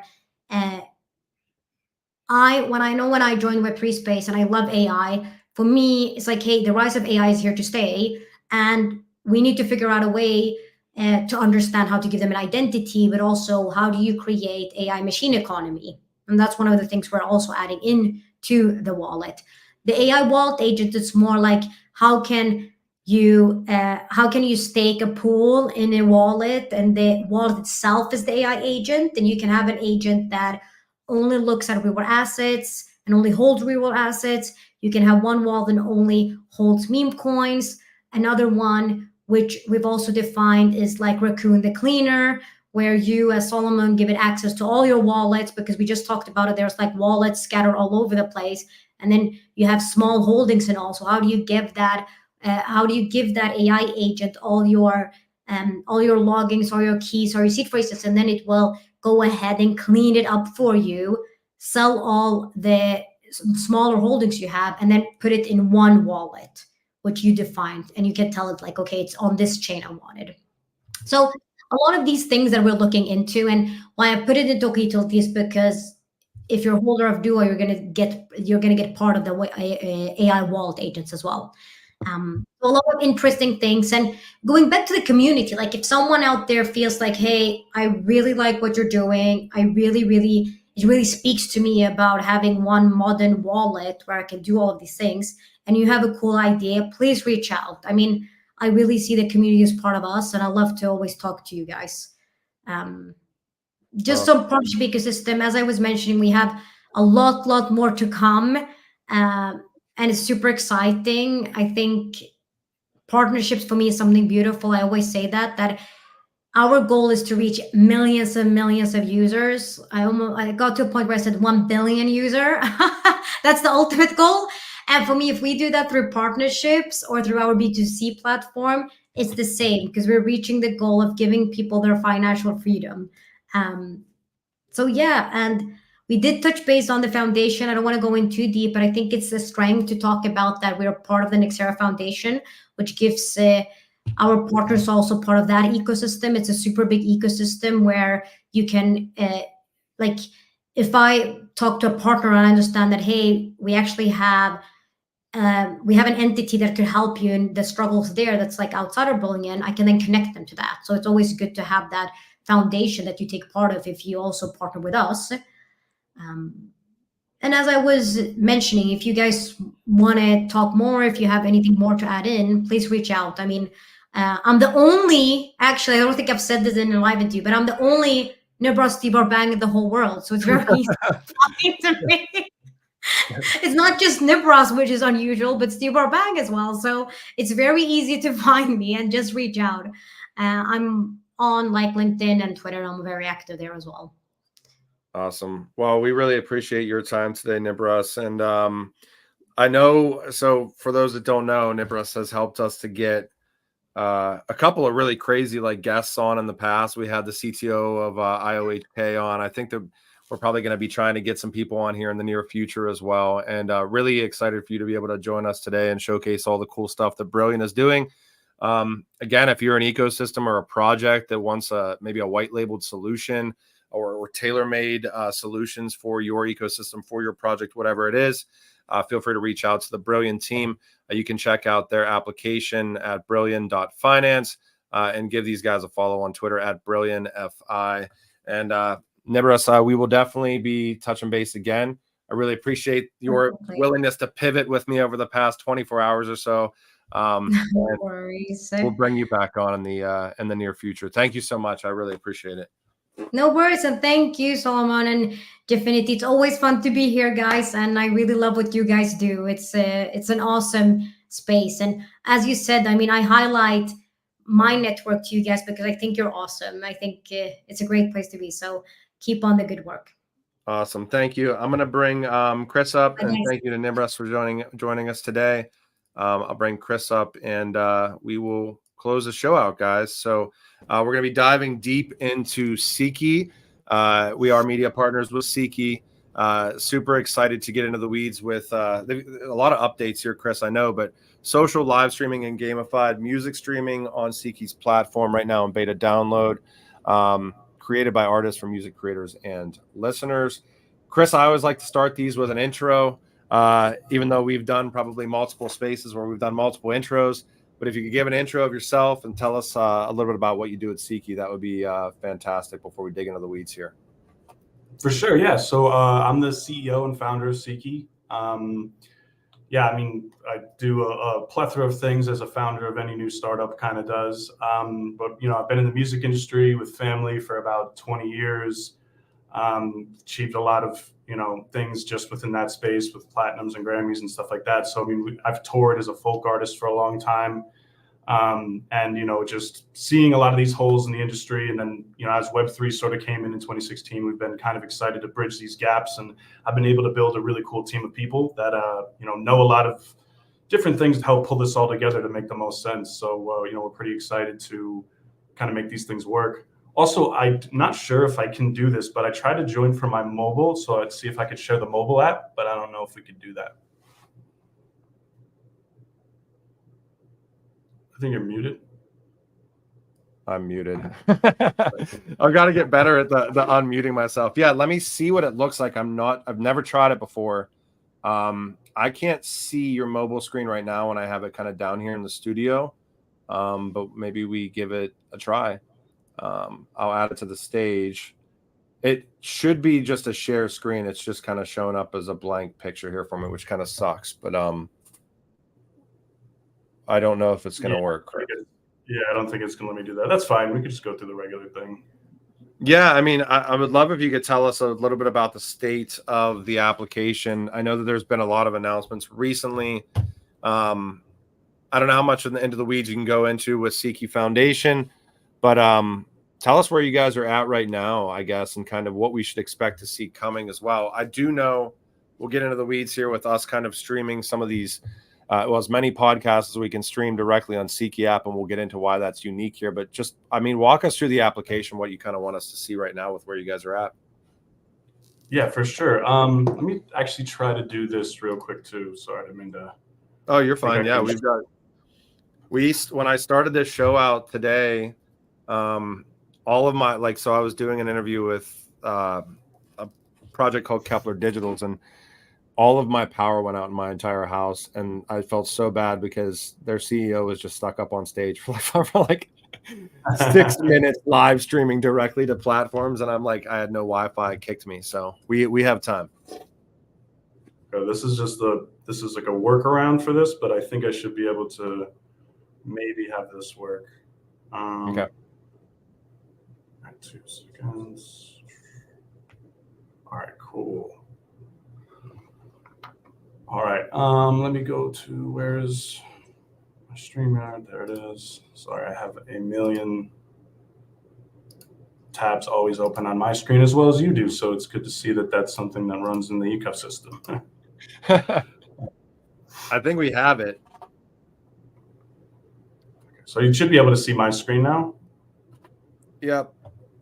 All right, cool. So again, this is my little workaround for it. But so you can see with the mobile here, we're really kind of working on some different things coming up. One is the atmosphere, which this is kind of just the beginning of this, but it's going to kind of sort of be this web that as people listen to music, as studios play music, you're going to be able to search through it by like swiping through it and everything. So this is just like the V1 of it. As you can kind of see, it's sort of basic at the moment, just showing that, but this is going to be like our interactive way of discovering music, because you know, with Seeky, we really believe in like changing the experience of music. Just seeing lists of music isn't something that we're like, we want to happen. We want this to really be like you're finding things and you're learning about things as you find things. And I think that there's a big piece of that in music in general.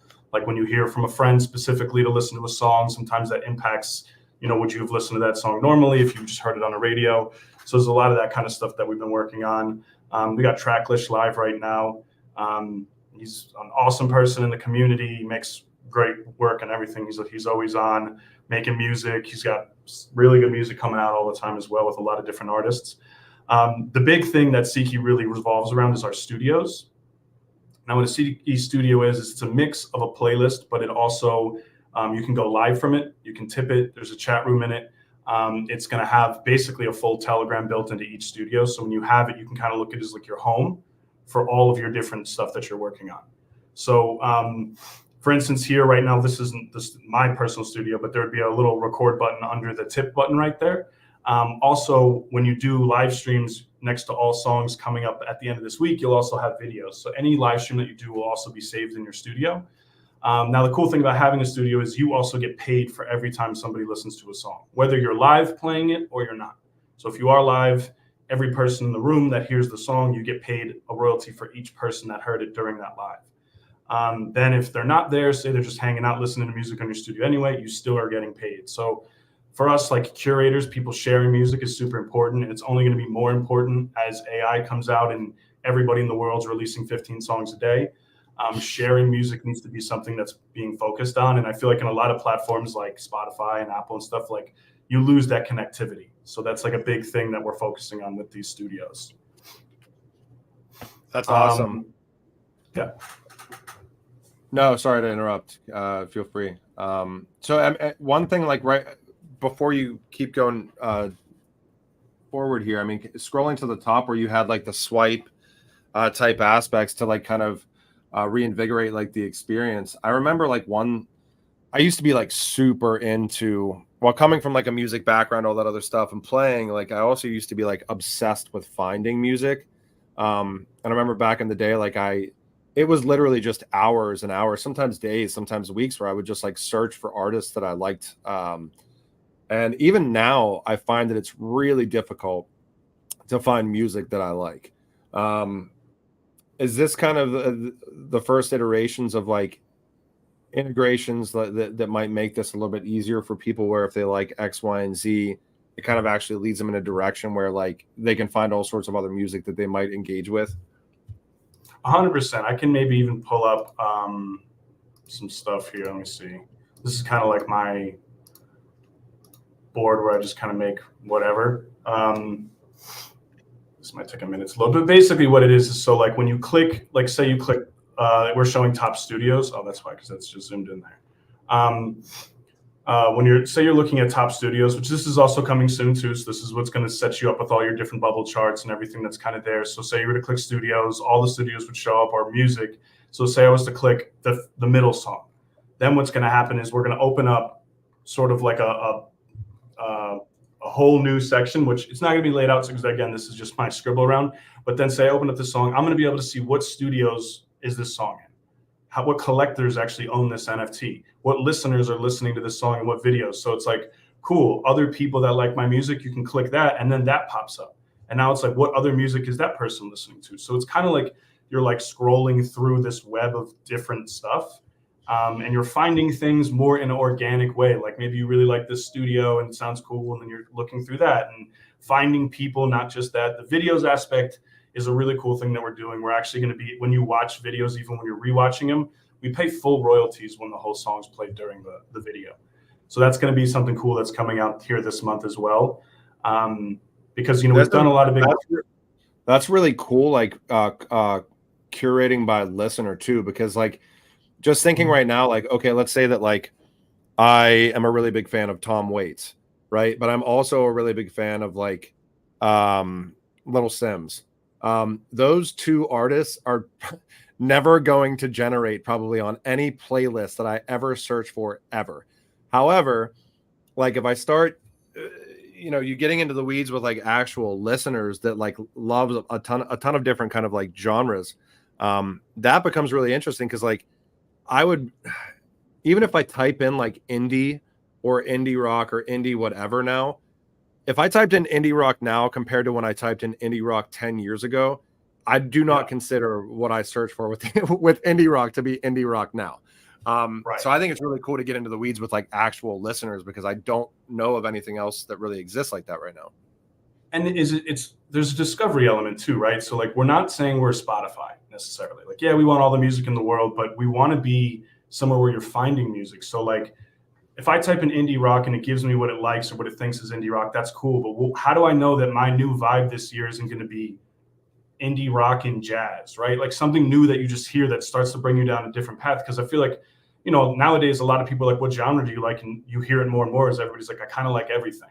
So it's like, you kind of need to be pushed in a new direction to see what kind of new music there is. And I think for independent artists, that's a really big thing as well. You know, I think that for them to get found, like as a musician, you're like trying to break the mold. You're trying to do something new, but then how are you going to be found if you're trying to go into a different genre and try something new? You know, it creates more of a process. This is a quick like example of the live here at the top. You'll actually have a running counter. So say there's 10 or 100, say there's 100 people in the room. Every time you play a song, this will go up 100, and then it'll keep adding up until the end of the whole stream, just to kind of give you some more of that extra gamified effect. But I'm going to jump back into these wallets. So we have our Hedera wallet that you're going to get. You'll get a Polygon wallet, you get a Near wallet. You do not need to be Web3 friendly. You literally just log into the app. You can go in here, you just click generate, and now you have it. Now you can receive tips. You can pay for things with the tokens. Again, we're trying to look at being a way to create community.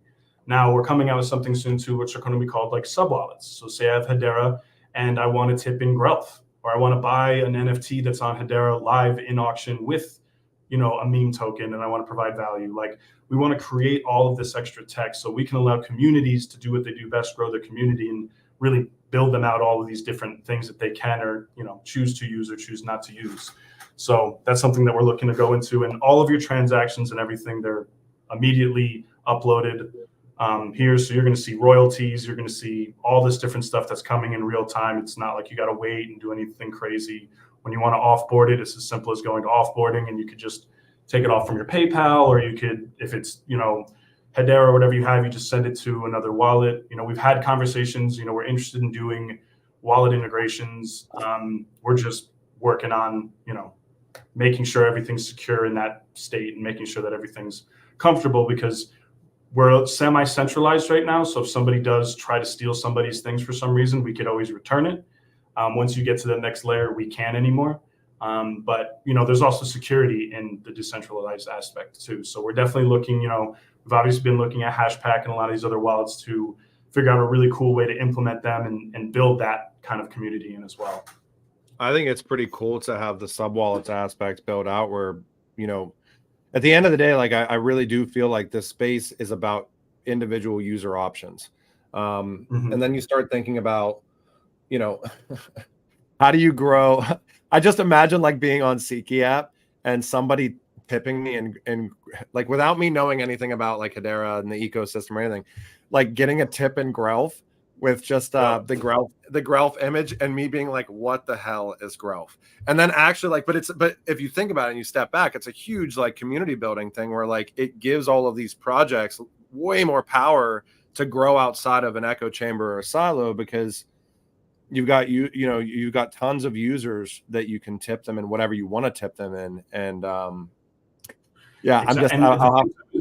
we've also discussed doing like animations for certain like tokens when they onboard them. So if you want like a little Ralph animation to say whatever, again, any meme token, whatever they want to do, it's a way to find it without just airdropping random wallets or doing whatever it is. It's like, I think that building that community with the narratives that some of these have is kind of how we want to help shift that, because there's solid communities. These tokens do well. They have a lot of people that are for it. And I think that some of the Web2 people, like you said, like they get tipped in Guelph. They're like, what just happened? Like, what's going on here? And it's like, it's a funny way to introduce them without having to be like, you're talking to them about crypto. You know what I mean? It's like you're taking them down that whole thing. They're just like, oh, cool, I have it. I guess this is cool. And again, we have to figure out the best way to bridge Web 2 and Web 3 without having to say those words ever again. So it's just like, oh, I'm just doing these tokens, and I don't even have to talk about Web 3 to get them on board at that point. 100%. We literally just talked about that in the last 40 minutes. It's like we use all these terms, and at the end of the day, people just care about engaging with things that they like to do on a normal basis, and if you can add value on top of that, fantastic. You know what I mean? Absolutely. And so this is like the collection page. I know I'm trying to run through this pretty big app. Oh, you're good. Take your time. Yeah. All the music that you get, if you buy an NFT, you get it. You get the NFT, but then you also get it as this collection. Oh, getting phone calls.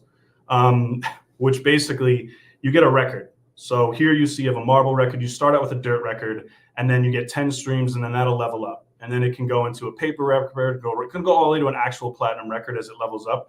But the purpose of this is music within community. If you own the song, I own the song, we all own it together. We're listening to the song, we're helping it grow, and you're sharing in that growth. Like one of the things that I hate about Spotify that always kind of like set me off was less than 1,000 streams. Like I hate the idea of being like, oh, you're less than 1,000 until you're above 1,000. It's like for an artist, even for me when I was first starting, I remember when I got my first 50 streams from people I didn't know, I was like, this is awesome. And then I got 100, and then you get like 200. That's all part of the journey of like what you're doing. And then even for different songs. So it's like, we want to help reward not just the artist, but the people that are collecting it too. So you can go back and like, check through your collection and be like, oh, different songs are kind of leveling up. We have some cool ideas too, where we're going to do like, people want to put their NFTs on the wall, but this is kind of like putting your NFT on the wall, but you're kind of putting like, how people hang, platinum records or gold plaques on their wall. You're hanging your digital NFT that could be a gold record, but it's continuously going up. So it could go diamond, it could go, we have something funny after diamond too that we'll announce at some point. But, we want to create this experience of like engaging with your NFT more, making it feel like you're kind of in this music RPG system with everyone else as well. And, it's not just going to be the music. We're going to do that with your studios as well and different playlists. So you as a streamer, you can share certain things with the people that are watching you, right? Obviously, we dove music first because that's our core background. But we listen to a lot within our community, and we hear a lot of things that like, hey, we kind of want to see different things, and we really want this to be a community-focused and built product, not just basically what comes out of just our heads. It's really when people come to us and figure out, hey, like, it'd be really cool if we did, instead of records, we do for studios, we do. You level up to an arena, and then you level up to, a space station or whatever it is. So we've been working on some cool things, and people have submitted us some really cool ideas and stuff like that. So it's been interesting to see. Yeah, I think one thing that's interesting, even outside of the musician aspect, the way that these kind of studios are going to interact, and I know that we're going to start streaming some of our podcasts directly to Siki, which I think opens up an opportunity for, like, if you look at some of the issues that kind of happen in crypto just naturally, is you have really good content creators that do really consistent spaces or whatever it may be. And because of things like botting and all the other stuff that happens on a platform like Twitter or X, like it's hard for them to stand out or let alone be rewarded to get to the point that they would need to get to. It's like so comical that like you have people that are literally monetized on X because they bought everything that they do. It's like it's so like hypocritical, I guess. But also it represents like an entirely new audience, right? Like if you got all these like people that are listening to music that are engaging with, let's not use the word Web 2. I guess we'll use the word Web 2 anyways, that are engaging with what they would normally do, listening to music on a platform that might not know anything about crypto. And to be able to do content creation on a platform like Siki, I think opens up the ability to get outside of the silo, to get outside of the echo chamber that exists in crypto Twitter, and start reaching out to new audience to actually inform them about what's going on with blockchain. So I think it's pretty cool. Yeah, no, 100%. Yeah, like you said, I mean, it's people use digital currencies in gamified ways all the time, right? They have Twitch bits, they have Roblox bucks, and all this other stuff. So it's like they're used to it. It's just that when you create that extra, oh, but you need to learn more about it. Like sometimes they don't want to go into like the tech side of whatever it is. We just got to make it simple, let the people on board, and then the availability to go deeper into that, like the educational purpose. That's why it's cool to have, you know, when you're doing your streams on our platform too, people that want to find out more about things, it's going to be there. So like the Web2 people that are like, all right, let me learn more about this. I have this token now. Let me see what's going on with it. So some upcoming things that we have coming up too. We have the DIMOC pool party events we're going to be doing with them. They're consistently uploading music onto our platform. We're getting music from like Stevie Aoki and all these other big names, Lil Jon, like all these other people that are coming in. So we have this event. Yeah, they're doing a giveaway for us, for people that just kind of RSVP. It's going to be at the same place we did our after party during Hello Future Live. Oh, wow. Yeah. The level 9 place, or was it level 8? So yeah, I mean, that should be a really cool one. And then we have that same day, actually, we have the cannabis event too. But for the DIMOC one, we definitely want to see if we can get people to kind of support it. You know, we want to try to like show some of the community, because this is how we kind of talk with them to be like, cool, let's bring some more artists into the Web3 space. Like our Instagram, that's all fun and good. But if we can get the community to kind of get in here and like and retweet, then it's easier for me to be like, you know, what about the other artists that are on DIMOC? What about bringing them into like spaces and all these other kinds of things? Like there is people there, there's activation. That's what kind of gets them excited and makes this bridging the gap between us and these labels more organic, and not just like, hey, I'm going to give you $100,000 to come on to Siki, whatever it is. It's like, there's a way that we can grow with these labels and with these new artists that they're bringing on. And then, you know, then you get some of the bigger names to come through to help co-support as well. So this is definitely an initiative we're looking to try to work with them, you know, try to build this as much as we possibly can, and continue forward with DIMOC for sure. Yeah, and maybe provide for those that might not be aware of just how big, you know, because it's been interesting, because like talking to you, especially, I think the first time we talked in person was at the Hello Future Live event last October.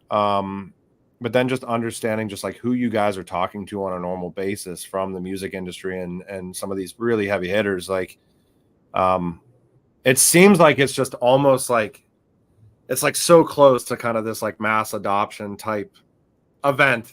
And it's almost like what's going to kind of trigger these artists, these labels, things like that, really bridging the gap over. And it does take obviously a good amount of support at the onset, but maybe talk about how big some of these relationships that you have are, because I don't think a lot of people really estimate, I guess, the scope of like what actually exists here with some of these like entities that you guys are dealing with consistently.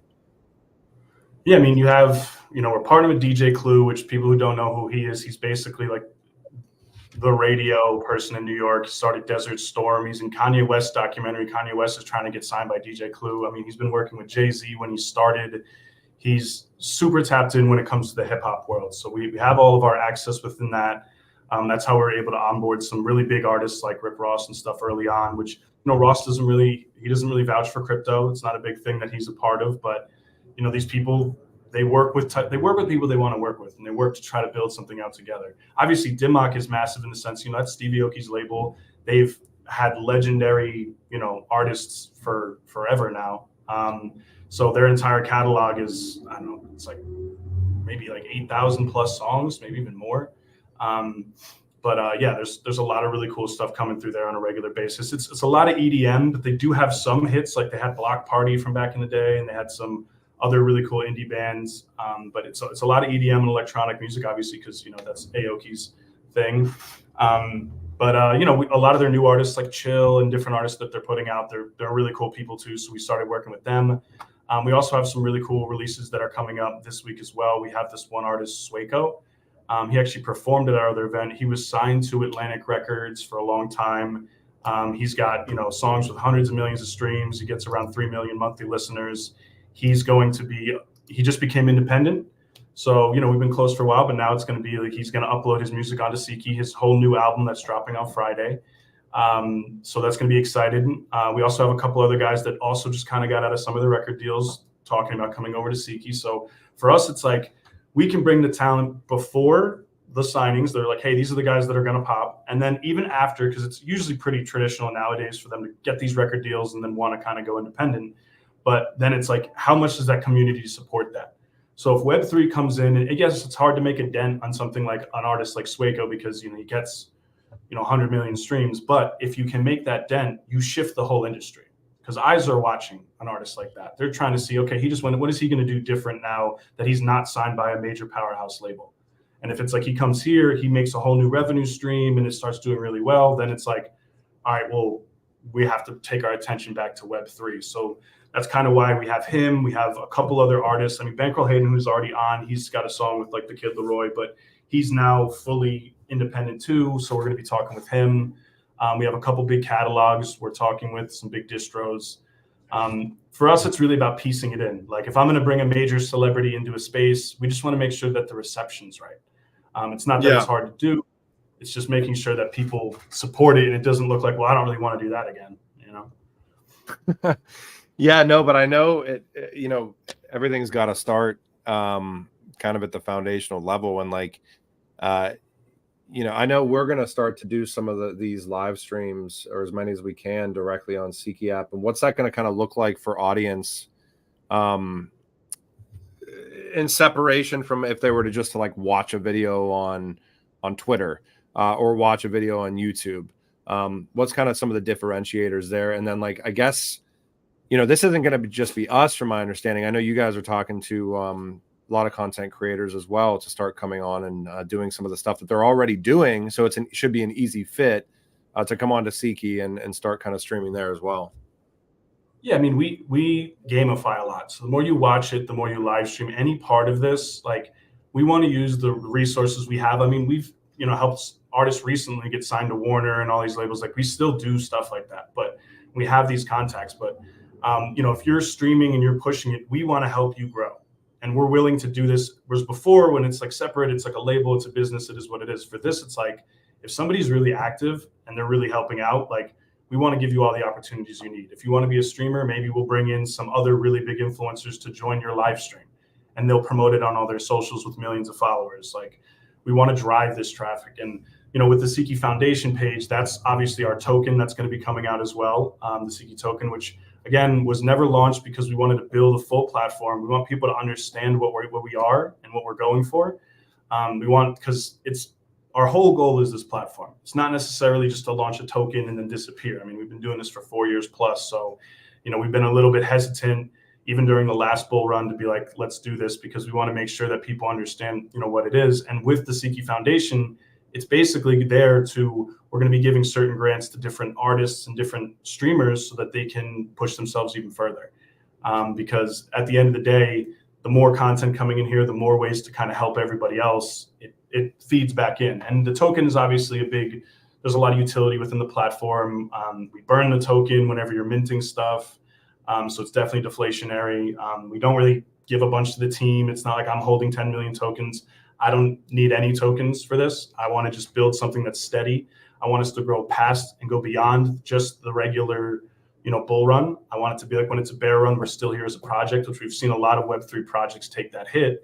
And it's because they identify solely with that. For us, we want it to be it's just a project that it happens just to be doing fine. Like hopefully it doesn't get stuck to the same trends as Bitcoin. Obviously, that's a really difficult thing to do. But for us, it's like using Twitch bits. Like I said, it's like using another gamified currency that, the people that are using it aren't thinking about what's happening in crypto. They're just thinking, oh, well, I want to go meet this artist or get in with this producer who's going to help produce my whole new album for me or whatever it is. Like, and that all those things are going to kind of be tied in. And since the platform, again, is there and it's working, it's more feasible, I guess, in that sense where, we're not here to sell the token and go build something. Again, it's here. We're pumped about having Genfinity on board. I know IPEX is down to also be doing streams. So, really bringing in this community. That's why we started doing some giveaways to the main community members that, are coming in, joining the Telegram, all that kind of stuff. Like we want to feed the team and the people that are helping us grow as much as possible. We aren't a massive team. I think we have a total of like 12 to 14 people. we have one person who's really informed in crypto, and then the rest of it, we kind of rely on our community and people around us, like, Solomon, obviously you're really in it. There's Elizabeth, who's helped us since day one, just from having, the free hosting sessions that new projects can go into, and then introducing us to all these different people. So Hedera's been super helpful in that sense. We will be, we're talking to Cosmo, we're talking to Solana, we're talking to a lot of other chains as well. And we're even already talking to some meme coin communities that I think are really strong. And I think that, us trying to figure out a way to kind of build this super community of sub communities is really kind of like our upcoming goals for these next couple months. Yeah, I think one thing that was interesting that you and I have talked about before was it's like, just, you see some of these platforms and you see just like these crazy high numbers for transactions or whatever it may be. And like you basically said, like, look, we're going to try to build out the platform in the way that, we want real people listening to real things. We want real creators. We want real artists on here. Like we could 100%, push transactions or push whatever, push streams, push whatever we wanted to push through. But at the end of the day, like, we want to make sure that what's being built on Seeky is being built correctly and that people are using it, and then we can measure it and adapt and do all the other things that are kind of necessary. Because we do see a lot of that in this space, right? We see like just arbitrary statistics for the sake of arbitrary statistics, and then everybody's supposed to take all this stock in them when most of it's like probably fake or bought in the first place. 100%. Yeah. I mean, I read something that was basically saying that like 60% of social media content is botted through likes and everything. And I mean, we haven't botted anything. We didn't really go down that road. Like we have, I think, 5,000 followers, but there's pages with like 100,000 followers that don't even get the same kind of engagement. And it's like, I think part of that was when you're applying for these grants, right? They used to have this whole thing where it was like, tell us how many Telegram followers and how many Twitter followers you have. Right. So you're like, people are kind of following this, but you don't know yourself where you are as a company. The other side of this too is this advertisements. Like if I want to be like, cool, we're doing this stream and it's got 5,000 people in it and I bought it all, they're going to get 0 people to purchase any product or follow them, do any kind of engagement. So we want to rely on advertisements. We want to use that. If we didn't really care about that, we could be like, sure, let's bot it. I mean, you got like platforms like Kick and stuff where these streamers, they'll literally bot their live streamers 30,000 people. And I know some of the groups that do it. Actually, I have a good friend, Sia, who's telling me about this whole process and how he wanted to do it with us. But they have like AI bots that'll listen to what you're saying and literally respond with different chat things and stuff like that. For us, since we monetize so heavy, that doesn't really benefit us because then we have to pay 30,000 royalties for every song. We want to keep it organic as much as possible. It is a thing, there is a lot of people that are going to stream farm themselves. That's something that happens with Spotify and everything else. But internally, we want to try to keep it as organic as we can and try to build that trust layer to bring in really solid sponsorships. I mean, the cool thing about the cannabis event that we have on Saturday too, I mean, they just had one on the 10th, 4,000 people at Terminal 5 in New York City. They got another one coming up in LA, another 4,000 people. They do both New York and LA back and forth. We're full partners with them now. Those sponsors, they love crypto.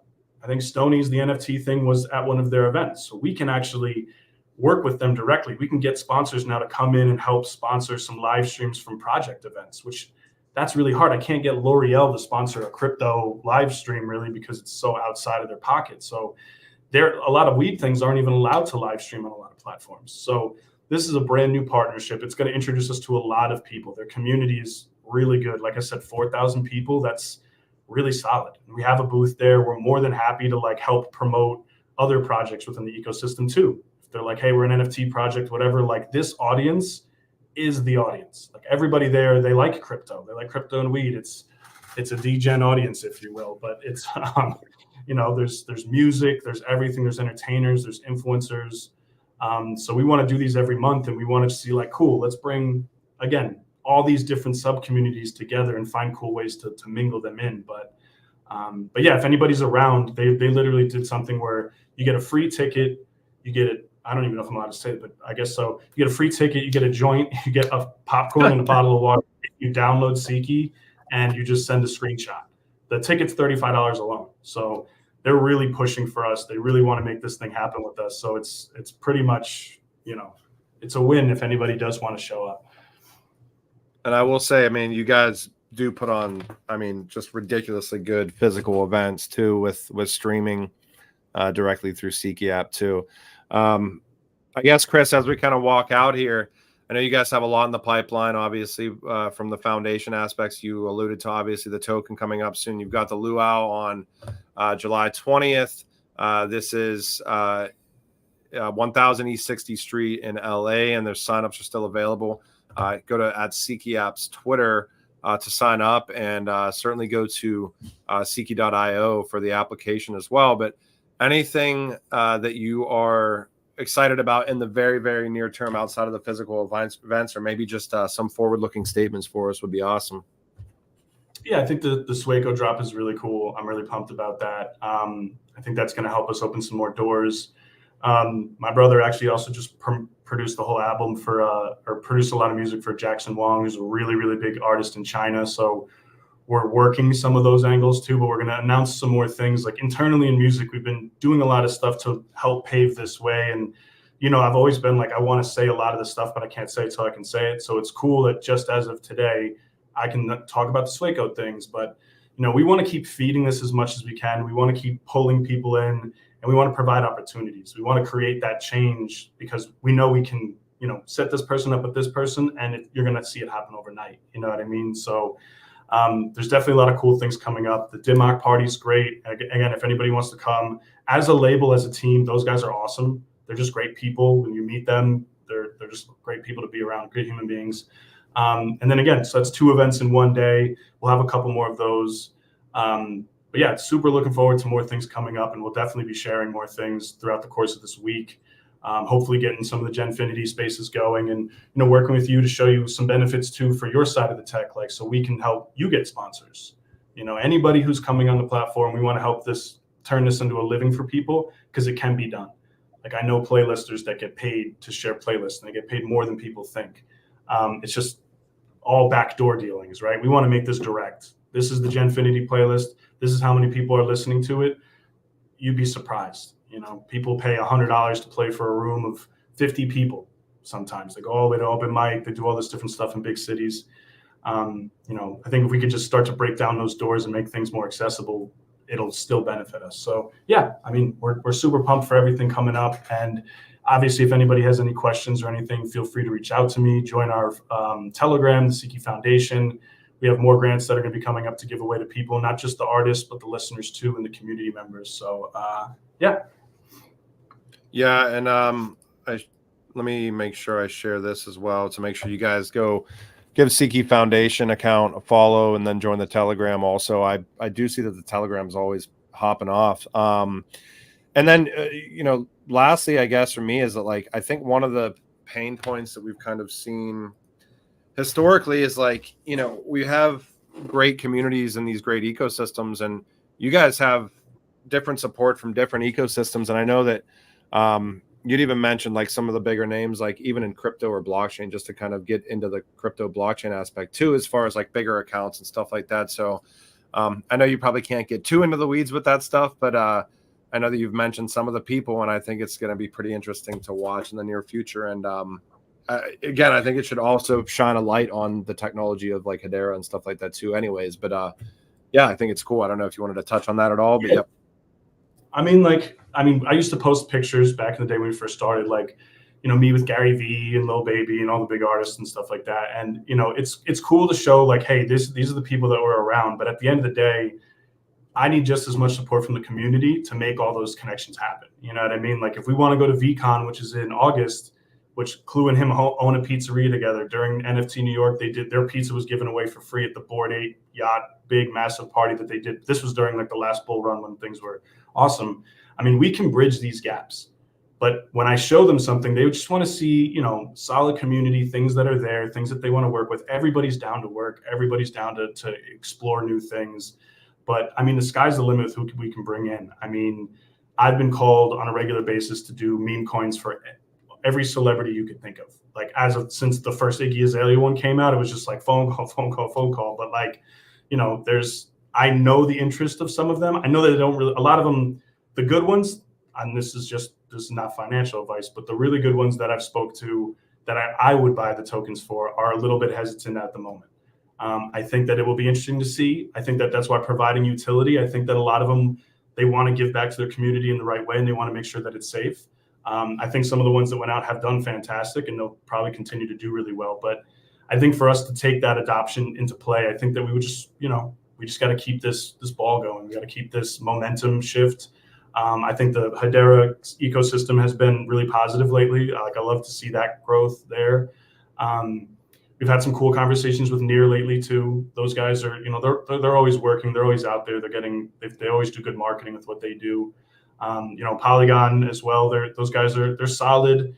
They're a little bit, we've been going back and forth now. They got some new people in there for their foundation stuff. So any projects that are interested, they are doing a whole new round of grants to help people out. So it's interesting to see. But as a whole, again, as far as anybody bringing into the ecosystem, there's so many people. I'm just waiting. Like, I would love to bring next week to a Genfinity space, a tier A, celebrity or something like that. But I just want to make sure that when we do that, I can use that for the next person too, right? Like, look, this was great, this worked, and we can continue. No, I mean, we've got to start. Well, I'm excited to start running these streams through Seeky app as well. I think it's going to be really cool because at the end of the day, like I said, it's pretty much an entirely new audience, like compared to like what we would normally have. And honestly, that's kind of the point. Like if you're going to grow out organically, you better try to figure out, some new audience, some new people out there in the world that just aren't in this little bubble of the real human beings engaging with crypto. Because when you go onto Twitter and you see 50,000 people joined a space with the vice president of Palau or something, like talking about crypto, it's like, are there really 50,000 people there, or are there 2,000 to 3,000 people there, and 2,000 of them came in because the space is botted? So it's like, I'm just like always trying to navigate that stuff. But it's always a pleasure to talk to you, Chris. We're looking forward to all the initiatives coming out. Go to @Seeky Foundation on X, give these guys a follow, or go to Seeky's homepage on X @Seeky app. Join their Telegram. There's going to be a lot of stuff coming out with the foundation. I wanted to give a shout out to Kepler Digitals for the first half hour and Yannick, and apologize for the technical delays. Nibras from Brilliant as well. And looking forward to all the cool stuff that we're able to do with Seeky moving forward with you guys, Chris. And thank you guys so much for joining. All right. Thanks so much, man. I'm going to end this. So hang out with me for 1 second to make sure the streams upload, and we will go from there. Okay.